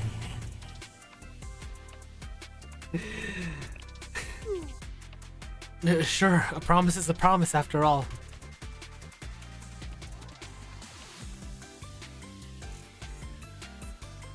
Vanny thing. I know I currently don't have Misaki, but do you have Hiyori? I do have Hiyori. Once I get Misaki as well, we're gonna do Hiyori and Misaki's momos. I set out with confidence, but you'll eat your Kibato's darn vegetables, young lady. Oh, I haven't seen this kind of mask in a while. I didn't know there was anyone still using it. Unfortunately, it looks like almost every part needs to be replaced. Oh, is this gonna be like that boat thing? I forgot what the boat was. That boat thing. That boat philosophy thing. Yeah, Ship of Theseus, yeah.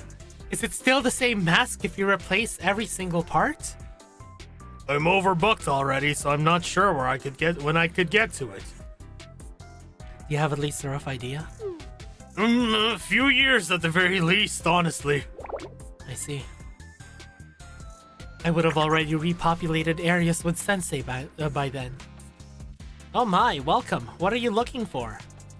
Oh, what? I'm sorry, but I don't have any parts for that kind of mask. I can't even remember the last time I've seen one. Would you rather buy a new one instead? I have plenty of better models. Better? Yo, talk shit about Saudi's mask like that, I'm gonna kick your ass. I'm sorry, it has to be this mask for me.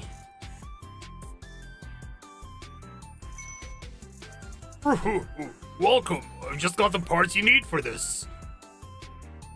Here's my estimate. What do you say? Ouch, that's expensive. Do you have the parts? Well, technically not yet, but I can get them. Should be able to get them. One way or another. Oh god. This is sketchy as fuck! Saudi, let's skedaddle! Let's go, Sensei. Oh, she's learning! Guys, she's learning! Back then, she would have fallen for that shit! Oh my god! Chat, she's learning!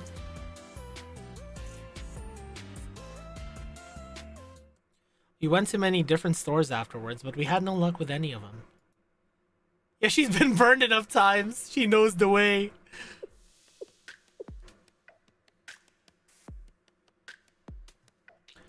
It's night already? Well, I know this wouldn't be easy. Maybe this is just my stubbornness coming through. Saudi is this bait? Yeah, this is post She-Side Saudi. Yeah, she learned from the best. Me. I guess even if the filter doesn't work, I can still use it to hide my face. Thank you for bearing with me, Sensei. I'll find a way to repay you for. Hold on! We can't give up like this! But if there's nobody who can fix it... Ah, there's still one person. You're looking at them, Saudi! Sensei? I've done basic repairs before. I can learn what I don't know and make it work. I thought about trying it myself too. But it's not so easy. I'm sure it won't be. I'd rather try than give up. Oh my god. Well, if you're willing to try, I'm happy to help. No, we're gonna work on it together. Let me know if you need anything. You can help by handling Shali's student rep work for now. Let's both make it happen. Me as Shali's student rep? Yes, I'll work my hardest. Oh my god, wait, she becomes like the student rep for Shali. Guys. I think Sari heard a bit of Azusa there, yep. We're gonna let her live in Shali now? The next day. Started fixing the mask with Saudi helping out.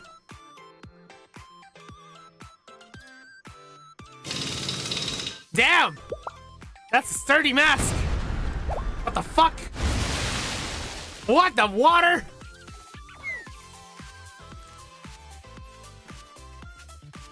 I knew it'd be hard, but I hadn't quite understood how hard. What the sploosh? So I ended up working day and night. Day and night. What?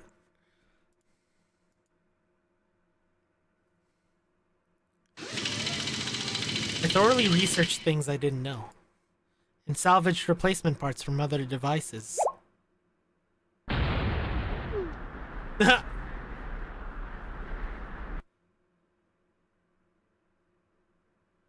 Yeah, me and Sari, we drill every night, you know, as for the mask. And all through that hard work, I prayed that Sari's beloved companion would pull through. This is like a medical drama. A few days later. Recreational drilling. It's morning already. I must have nodded off. Sensei, why are you smiling? I did it! Mission accomplished! Yo! Could it be? Yep, try it on! You look so cool. It's working. The filter's good as new. You really fixed it. Thank you for all your hard work, Sensei. I'm in your debt again. I know, right? Wouldn't have been possible without your help, Saudi. We did this as a team. A squad, you might say! The result of all our efforts together. Oh, she's blushing! Hearing that makes this mask feel even more special. Ah!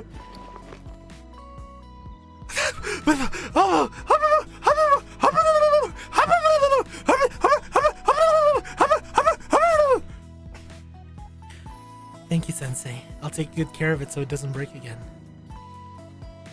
And now to make good on your promise, Saudi. Promise? Oh.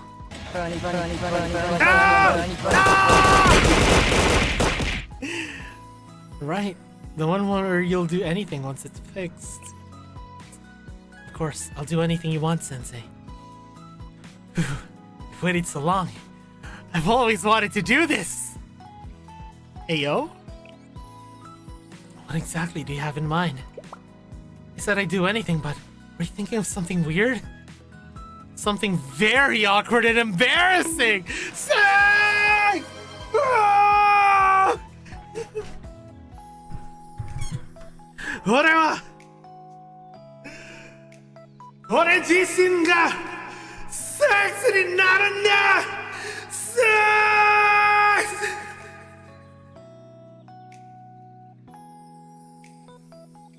エッチなのはダメエッチなのは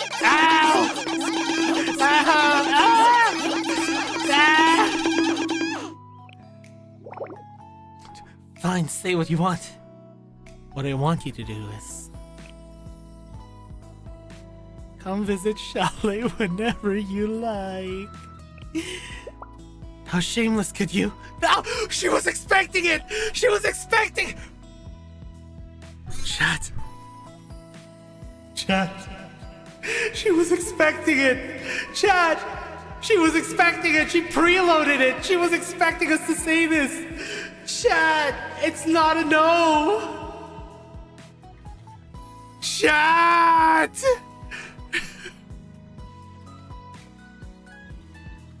My god. Huh? What? That's it. Just feel free to swing by whenever. No pressure. No need to worry. This place is always open to you, Saudi. I see. Now that I think about it, I hadn't ever considered visiting here before. The thought of meeting with you one-on-one always made me so nervous. I know, Az, I know! She was so ready! Oh, it's more than that, Kenshi, it's more than that. You've cut through all that. Got it. I'll try this. Oh my god, look at her face. I'll do my best to visit this place with peace of mind. That said, if the mask needs maintenance, could I ask you to help with it again? Seeing as we're partners in fixing it. Of course! Bring it by anytime! You teach me all sorts of new things, Sensei. And I'll look forward to learning more. Oh my god! Saudi relaxed after that, and we enjoyed the rest of our time together. Sex, sex, sex, sex, sex, sex, sex, sex, sex, sex, sex, sex, sex! Yes. I know, yeah, I know, Draki. Oh my god. I still love how Saudi had that shit preloaded. She was so ready for us to ask for that. She's like, how shameless, Sensei! If I must, Sensei! If I must! Oh my god, she's so good. Saudi's so good. Oh my god. Oh my god, Saudi's so good. Oh. That was so good. 10 out of 10. 10 out of 10. 10 out of 10.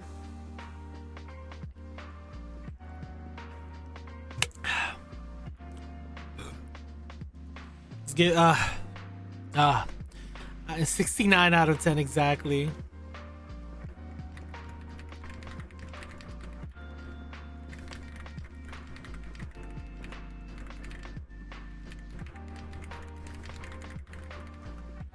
Right. So, Saudi and the serious black-haired girls awkward around Sensei for past actions. True. Though Saudi beats Rio 10 out of 10 times for me. My god. God, I need to recover after that one. Right, here we go. We are going to be doing Prey Ball! Swing for the Grand Slam. Oh, it's a baseball! AKA, Kivuto's, oh, it's a baseball! Saki also got a real good Bond Gear moment talk. I think Sadi's and Saki's got written by the same guy. Too bad I don't have Saki. I don't think I have Saki. Tradition and history. Hey, Sumire. Sumire. and Sensei are at a baseball stadium cheering for the game. However, the game takes some unexpected turns from the beginning. Oh boy.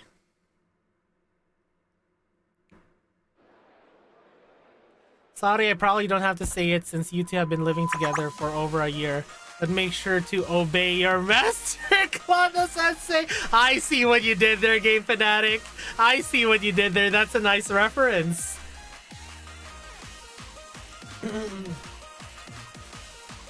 Hello, baseball fans! We're here today for a game between the Corgi Heroes and the Abyssinian Pillagers.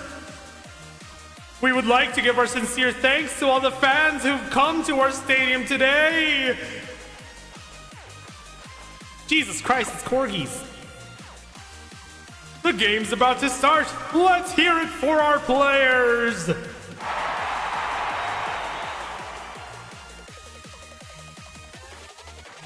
You can really feel the excitement. Hey, Smugsuck. Oh my god, Smugsuck, you just missed the gigantic whoa moment that I had. What's up, Smugsuck? Of course, the heroes and the pillagers have a lot of history between them. It's what makes the Shiratori series so compelling. This is just a friendly game, but the passion runs as strong here as you'd see in any League series ever. Look at that band-aid on her nose. It's so peem. And also Schrodinger's spats. Schrodinger's spats. Ah, thank you, Smugsuck. Oh my god, you should have been here earlier, Smugsuck. We were talking about like aliens, paranormal shit. Yeah, true, Hyper. The range is amazing. But yeah, it was pretty fun. I think I'll do more yapping streams in the future because like the yapping streams are actually really fucking fun. So some background info. The heroes come from Corgi Electronics. They're the company baseball team. The pillagers are a company team too. From a merchant's guild around the Kanesaki port. Thigh belt for no reason? Hell yeah, that's for her blicky. No, her blicky's on her back, right? The shoulder. That's for her I don't know. See, the merchant guild provides raw materials for the electronic company's products. At first they just started having casual weekend games together. But now every game of theirs is a must-watch for all of Shiratori City. Both teams put their whole heart into it, and they're always looking for new players from their company staff. Oh, this is, oh my god, Shiratori mentioned. It's, DU Shiratori City, yeah. If you're wondering, I'm a Heroes fan myself. I feel like they have a lot in common with the Millennium Baseball Club. Go Heroes! Woo! That's an M72 anti-tank launcher. What? Me, I don't usually come to the stadium, but for my trainer, I'd be happy to be here. Oh my god. Trainer mentioned Uma Musume? Though I do think we'd be better off channeling this passion into something more long-term, like our own health and stamina. So wait, are you talking about training here? Now? Of course, Ray. You need stamina as a foundation to do anything. Look at those players. Think of the discipline it takes to train yourself to that level. That's a good point. You sound uncertain about that. Do I, Sensei? Well, I suppose I might have come across that way. What exactly am I uncertain about, you ask? Well, how much do you know about the Shiratori series' statistics? I mean, not that I'm expecting you to know off the top of your head. Oh, this is quite a long-running series, isn't it? Wait, is this a typo? Sumire, let me see. I know Sumire is secretly an Uma Musume. I just haven't gathered enough evidence. She doesn't even have a hat. Where is she gonna hide her ears? And she's wearing like a freaking skin-tight freaking pants. Where's she gonna hide her tail?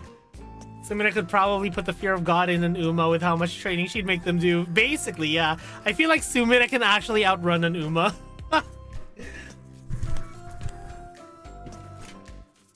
People to train who can do even more working out than normal humans would be like a wet dream to her. For real. Sumire? Well, yeah, I guess it doesn't take long to search it up. Is what a typo? According to this, the heroes have played 189 games against the pillagers and lost every single one of them. Haru Urara! Every single one? For almost 200 games? Haru Urara! Sumire is the Omni Rainbow for friendship training. True, she's gonna power creep all the other cards. Well, that's just the raw numbers. And yeah, the numbers are important, but we hand out participation trophies for a reason, right? Is that why she compares it to the Millennium Baseball team? Because the Millennium Baseball team also loses every single game? So, okay, yeah, that's how the games have turned out so far. They're always close. Just 1 or 2 runs most of the time. Sometimes the heroes are ahead until they aren't. Sometimes it's hopeless, and then they almost catch up. That's what keeps the fans coming back. I like to call the heroes the hounds because they're always chasing that win. Like Haru Urara! Chasing. It means they haven't caught it yet, though. Well, yes, they're working on that. Anyway, that's the appeal. Even when they lose, we all want to see if they make it next time. Special priority 0, race bonus 20. That's crazy. Next time, you know. Next game for sure.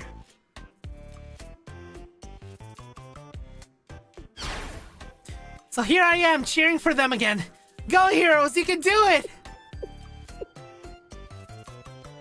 Baseball's deep. Fukai ne.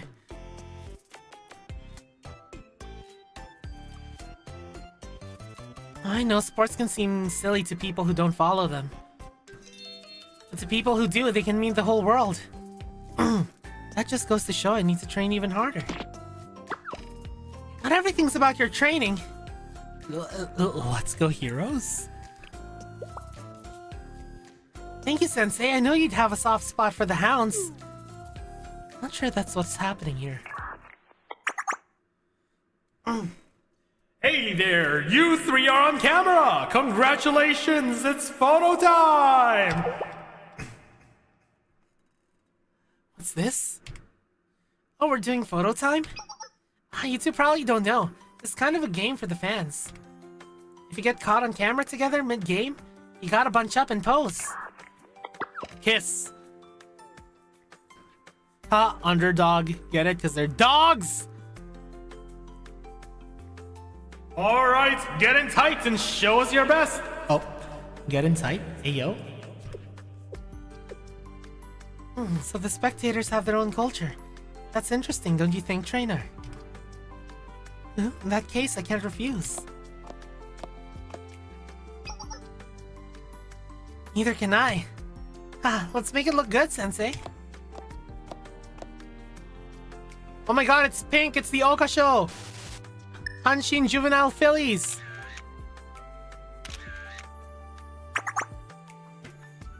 Yes! Great pose! Thank you! Alright, back to the game! Back to the game!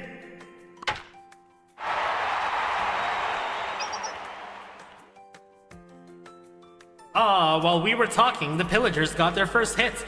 And they're ahead already.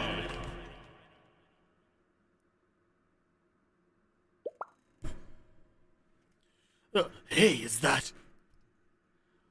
Looks like Shaolei Sensei. Haven't seen them here before. What are they doing here? It's a Tenno Show spring. I don't know. Maybe it's a sign. This could be our chance. To finally turn things around.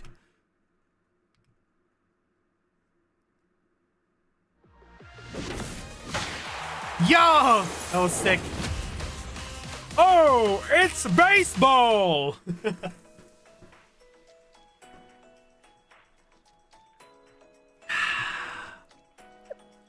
That is some good energy drink. 重要な試合ですよ。いえ、そうで Let な me い just 試 do 合 an な ad どあ check りま real せん quick. が。 We're still good on time. Let's go to the locker room.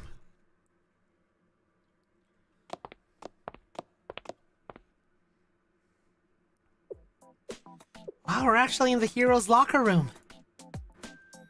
Not very familiar with baseball culture, but don't they usually invite fans into team facilities? But they don't usually invite fans into the team facilities, do they?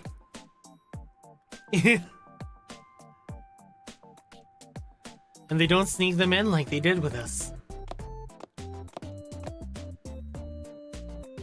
Chalet Sensei, welcome. Don't believe we've met.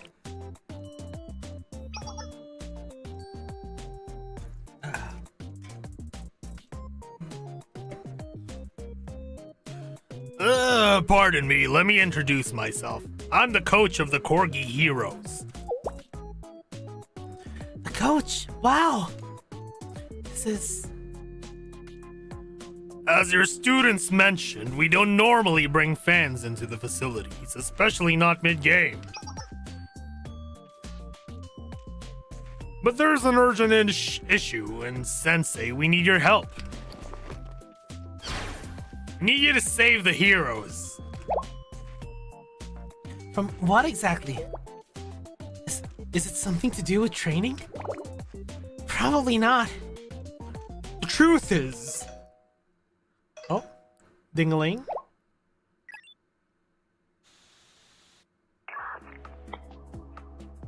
Hello, coach. New orders. You better be ready. Oh, the game was rigged this whole time! I'm ready, but what do you want? Is it money? If so, It's not money. What's important is the game. Now listen closely. I'm only going to say this once. Next time your team comes to the plate, get a man on base, then bot. Got it? I want to see exactly that. Nothing else. It's rigged! If you step out of line, you're going to force my hand. And if you call Valkyrie, or if the game gets interrupted in any way, same thing. I'll do it, right then and there. Do what? I'll call again when you're back up to bat, and you will pick up. Did they hang up? I didn't like that voice at all. It sounded like they were using a modulator. Do I have a modulator? Surely I have a modulator, right?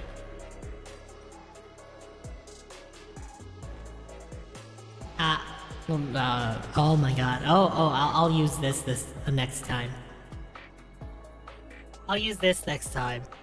Oh. Make sure that you brah. This game is rigged. Just like Clotho Sensei's luck. This is not Clotho Sensei speaking right now. His luck is not rigged.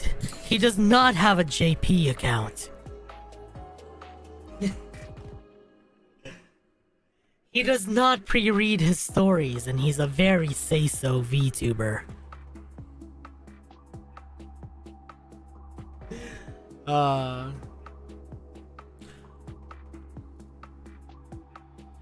Why do they keep doing this? What are they threatening you with? Maybe I should explain that first. If I can even get the words out. Why are they threatening you? What does anybody stand to gain from threatening a baseball coach? I have no idea about any of this. I can barely think about it. It's so scary. They said... Well, you see, the heroes have an exclusive deal with a certain chew toy factory, and they said they'd blow it up. What? They're terrorists. They're the worst. Okay, slow down. Chew toy factory? Coach, I'm sorry, I don't really understand. Okay, let me tell you the rest. Chew toys they make there are just the right hardness. I don't know what they do with the texture, but it makes them feel perfect in your mouth. Plus they add this umami flavor that seeps out the longer you chew. It's indescribable. It's that good. When the players get too excited, they chew on them to regulate their feelings and all that. Yeah, they're animals, yeah. Most of the team swears by him. They hardly ever step up to the plate or the mound without chewing on him first. If we didn't have him, our batting average would drop by half at least. And our ERA. Woof. Ah, see what he did there? I see what he did there. Woof. We need the nice nature and the air groove emotes here. I see. Still don't really get it, but if the team's performance is at stake. Trainer, I'm not as familiar with baseball as Ray is. But all this threatening and whatnot doesn't seem very sportsmanlike. We need an anime where Cloth has a weird superpower to turn into Cloth Ogaki whenever he touches. What, like Ranma? Ranma but Clotho?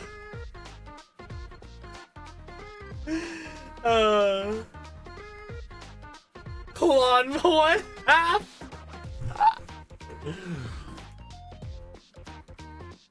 No, it doesn't. Nice job talking about sports outside of training. Maybe baseball's broadening your perspective. Cloth my balls! Got him! Got him! Yes. A healthy perspective comes from a healthy body. Problems are easier to solve when you're fit, you know. You were doing so well. You were doing so well! Alright, coach, I think I understand. Then, can you help us? Speaking as a baseball fan or just a sports fan in general, this is super wrong. Baseball stadiums are sacred. You don't mess with that. Especially not with terror threats. You can't let them get away with it. No way! I agree, trainer. If we were to let these terrorists have their way, it wouldn't just impact the game, it could change the entire sports scene in all of Kivatos. Good, we all agree. We'll find a way to help. Thank you. Thank you. What exactly can we do, though? Huh? Look around the stands for the culprit? Right, we don't have any other leads, so that should be a good place to start. Right, of course. The Shiratori series isn't live streamed. If the bad guys are watching the game in real time, they have to be doing it from right here in the stadium. One of their people does at least. Exactly, she calls us Trorera! They said they'd call back at the end of the inning. That's true, and they could make more demands. I have to be ready. Say we join the call. We can listen in, maybe talk to the culprit ourselves while we're looking for them. Right, we might be able to trick them into giving something away. Hey, Torena! I'll leave that part to you two. I'm an athlete, not a hostage negotiator. Need anything done physically, though, I'm on it. Alright, let's divvy up the roles. One team handles the phones, one goes out and searches for their caller. Also, I'll show you it later. Sounds good. I'll help with the calls and search on the side. Do you see her sunglasses? Green? Orange? It's a carrot! It's a carrot! She's an Uma!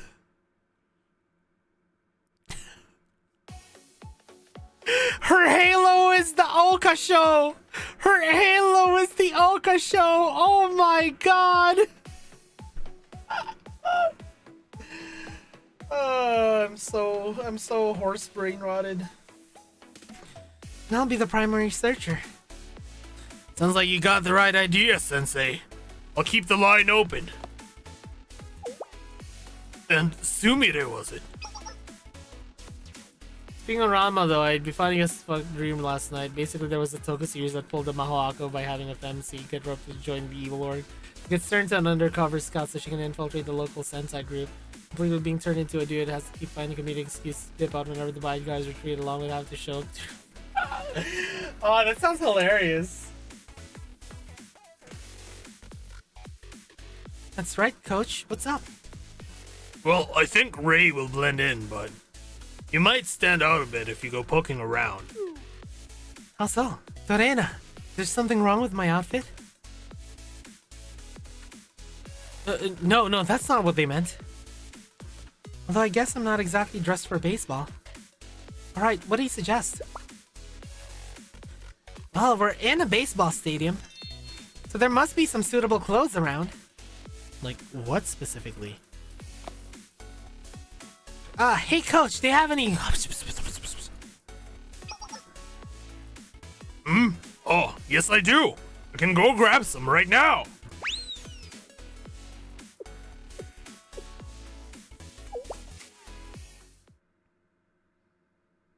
She's gonna be the water girl. She's gonna hydrate everyone.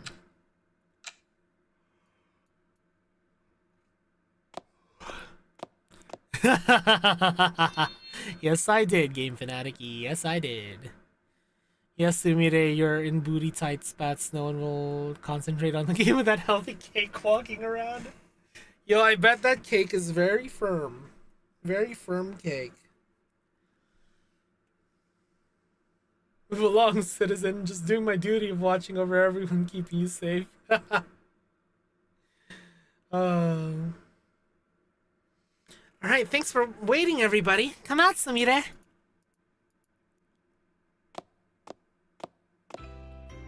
Hey! These actually feel kind of refreshing. Hey, Dorena. How do I look? Now you really look like you could be an Uma. Those really suit you, Sumire. It's like we're seeing a whole new side of you. Really? If you say so, Dorena. Well, maybe I could get used to these.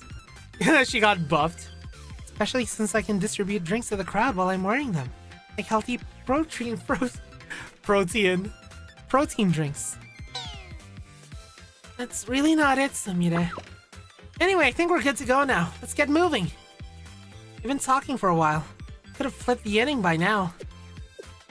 Actually, still just one out. We got time. In all this time and just one out? How many at-bats have they had?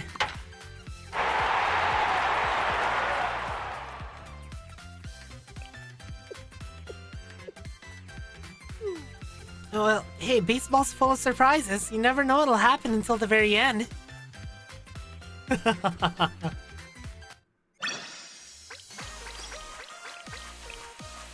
ルのことでしたら何でも私に聞いてください。 She does sound. I hear the Idora. I hear the Idora in it. Alright, guys. I am gonna take a quick 5-minute break. Alright? It's all BRB. Alright? BRB.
I'm back. Sorry. The music, something in the music just kind of reminded me of that OST.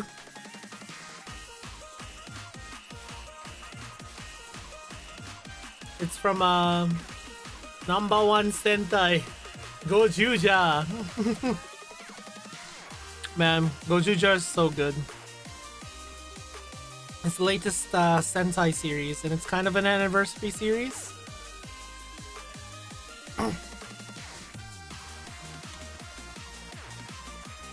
Yeah. And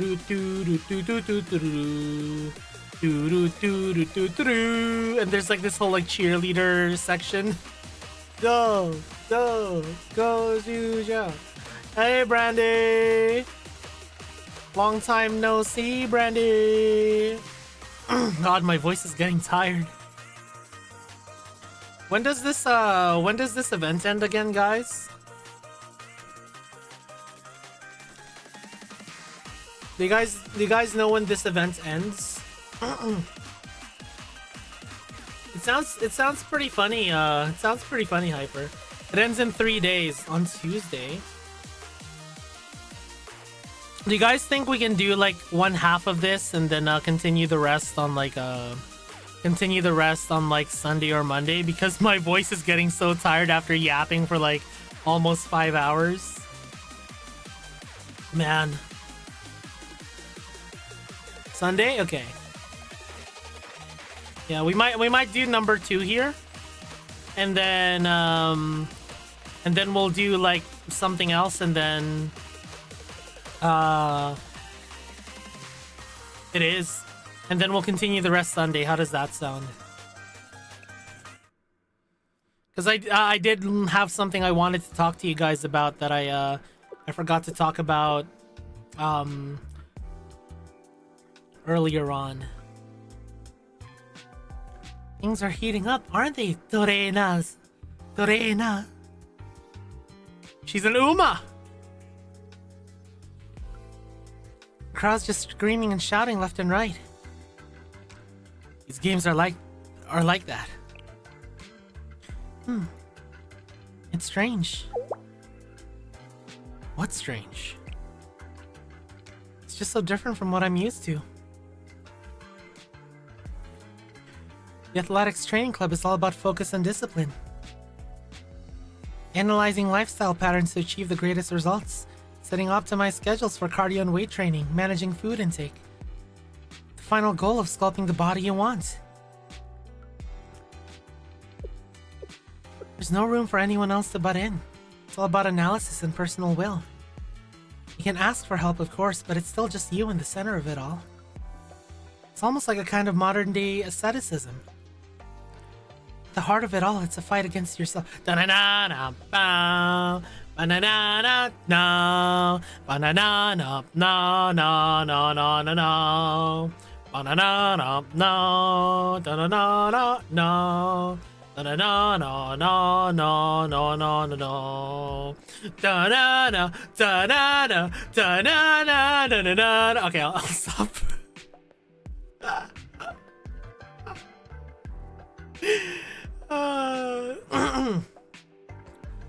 Also, imagine the outmost ring of Sumire's halo, but flipped around its face. No! That's very in-depth. Is it? To me, it's just the simple truth.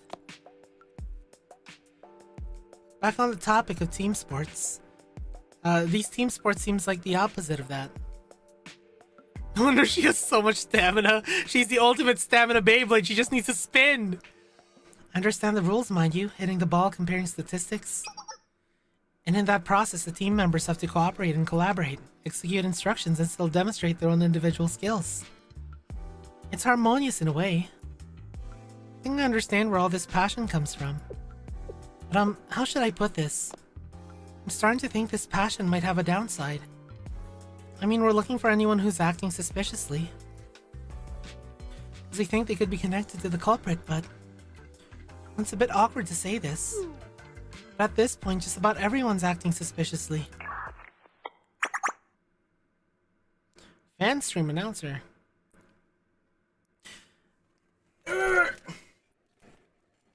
A special thank you to all our fans who came to the stadium to cheer on the heroes today.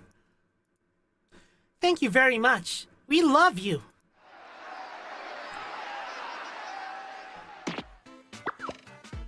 You lawless, then prove it already.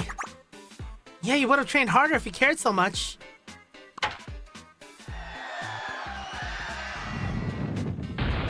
Bet that ball's a fake. We should cut it open. Maybe there's a tennis ball inside. That'd explain a lot. Start playing to win instead of figuring out new ways to lose. You come up here and cheer. We'll play ball. Squitsy, don't keep dragging us down.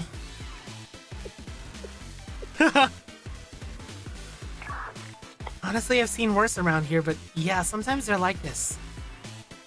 Oh, it's a baseball! So this is what counts as cheering now. Did they add a new definition to the word when I wasn't looking? They're angry because they care, I guess. They wouldn't be upset if it weren't important to them.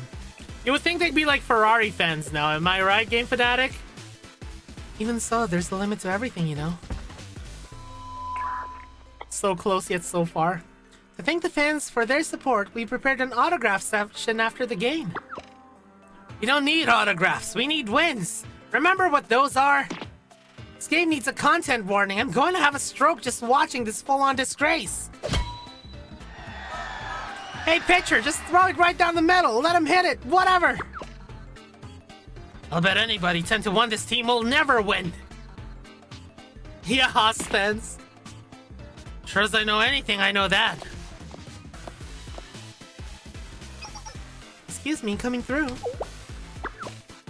Ah, who are you? Oh yeah, you, give me a drink, now! Yeah, I could use a drink to cool off too. 2 drinks coming up. What is this? It's all grainy and eggy. I just feel bloated and stuffed, like it's bubbling inside. It's an apt description for a protein drink. Doesn't have any lactose or fat, no excess calories, no risk of lactose intolerance. Plus it has fast-absorbing isolated whey protein. Gets your amino acids right where they need to be in your muscles. But just like any protein drink, you ought to drink it slowly. Too quickly and even without any lactose or fat, it can cause a little indigestion. Are you trying to piss me off? Who drinks protein at a baseball game? You know what? I can't even watch this game. It's gonna turn around and take it out on you.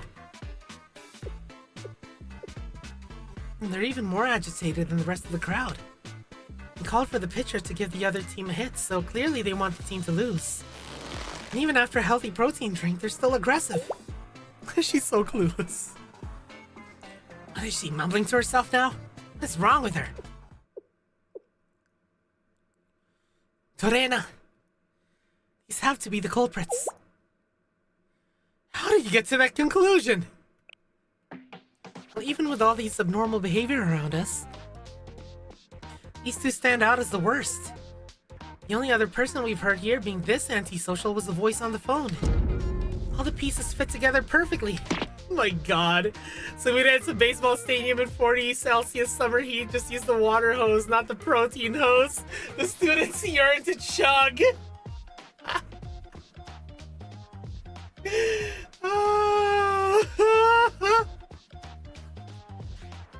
I don't know what you're yapping about, but you're in for a world of it now. Alright, Torena. Time to bring them to justice. Harikite, go! Is this alright? Is this really alright?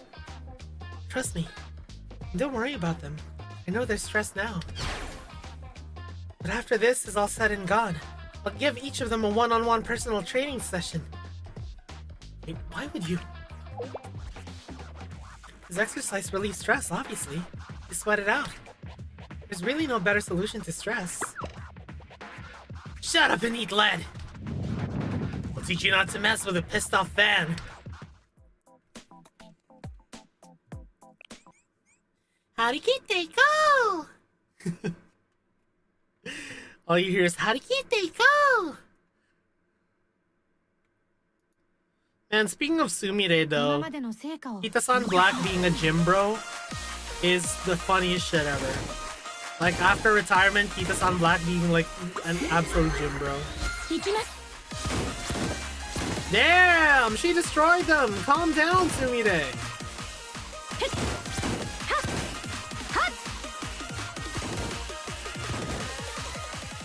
Bra, bra, bra.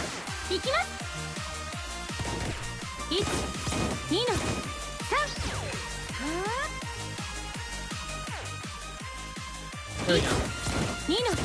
Blam.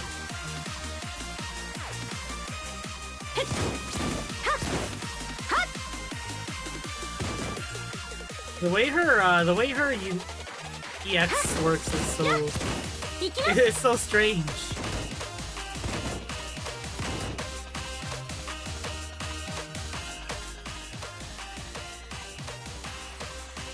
Can I not get both of them? Wow. How does this EX even work?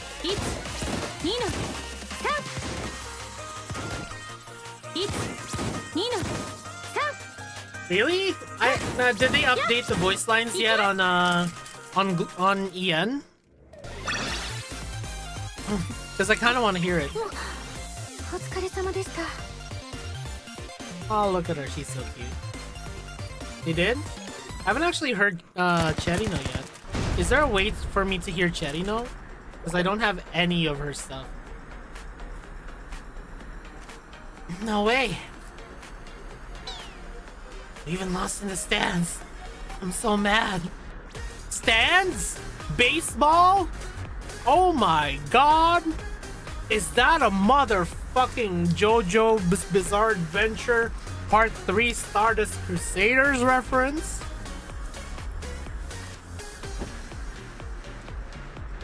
Oh, it's a baseball! They really were just violent fans. It's a little disappointing. There.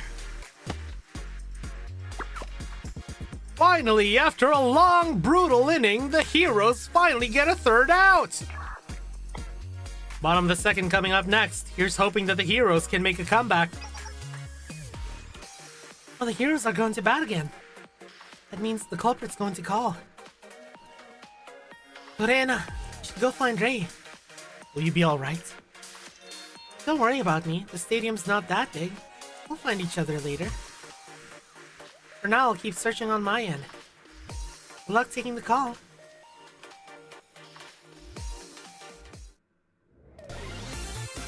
Ivan Kupala event. Oh, true. You're right. Hold on. Let's go here. The new Cherino.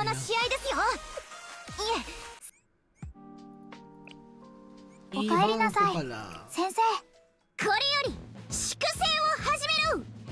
Oh my gosh, he does sound different.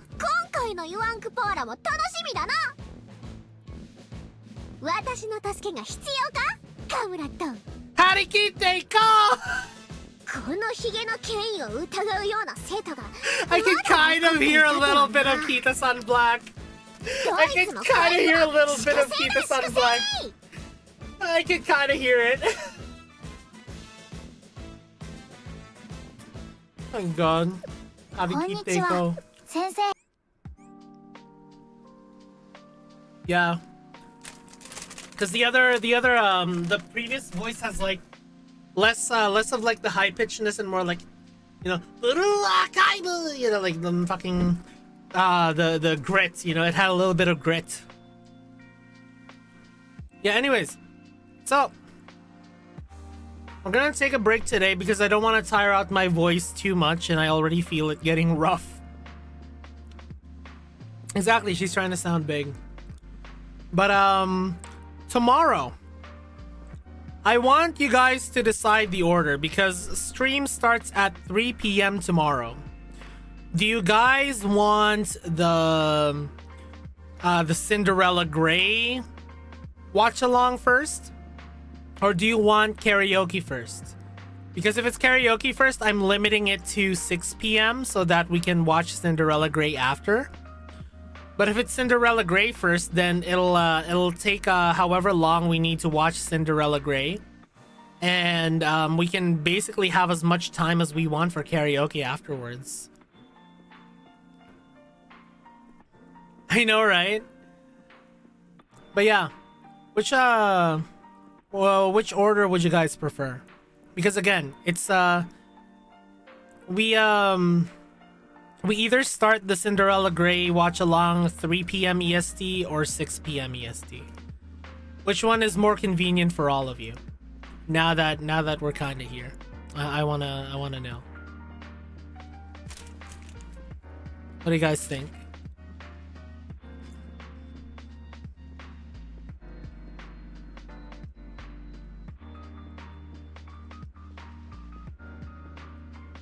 NFL?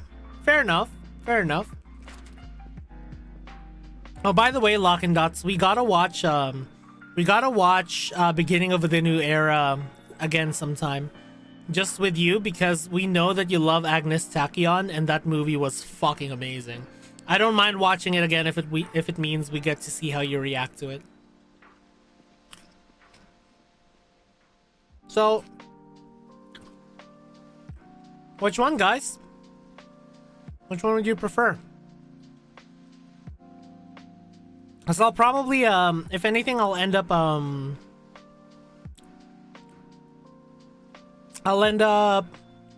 doing Cinderella Grey first and like swapping the schedule, doing Cinderella Grey first and yeah, and then doing the karaoke after that way. BA will be the usual time for my normal streams, Hyper, so it's gonna be like 5. It's gonna be like 5 p.m. EST. So, Cinderella Grey will be first, because if I do karaoke first, I'll probably like lose my voice before the anime watch along. So, you know. And at least if I do the anime first, then I can just kind of like do a karaoke for as long as I want afterwards. Because I do want to do a lot of karaoke. Okay? Yeah, I'll listen to it later, Game Fanatic. Anyways. So, tomorrow, 3 p.m. Eastern Standard Time will be the Cinderella Grey watch along. I will have the waiting room up before, beforehand. And I will also, if you guys want to talk amongst each other, make sure to go to the stream watch along channel in my server, and you guys can like hang around while we watch the episodes, But I will be streaming it, so we are checking. Who are you, Ferrari? But yeah, I will be streaming it, so I will not be in that call. And it won't be kind of like the regular format of our watch-alongs where we have it on the screen, unless because I'm kind of scared of copyright. Unless it's still on YouTube. But what I want to do is have the timer thing. So if you guys can get like a your own way of watching Cinderella Grey, even have someone stream it like and time it on in the stream watch along chat, then please do so, and I will have like the clock going like the clock that's going like that has a timestamp on it. We're gonna do that. All right. Anyways, thanks for coming today. Today was a bit of a longer stream. It was 5 hours. Pretty good for a comeback stream after not streaming for like almost a month. But yeah. Have a good night, everyone. I'll see you tomorrow. Once again, this has been Cloth of Emelodium, Musical Prince of Darkness. Okay. So yeah. See you guys next time. Otsuklo. Bye bye. Let's see who we can raid. Who is streaming right now? Who is streaming?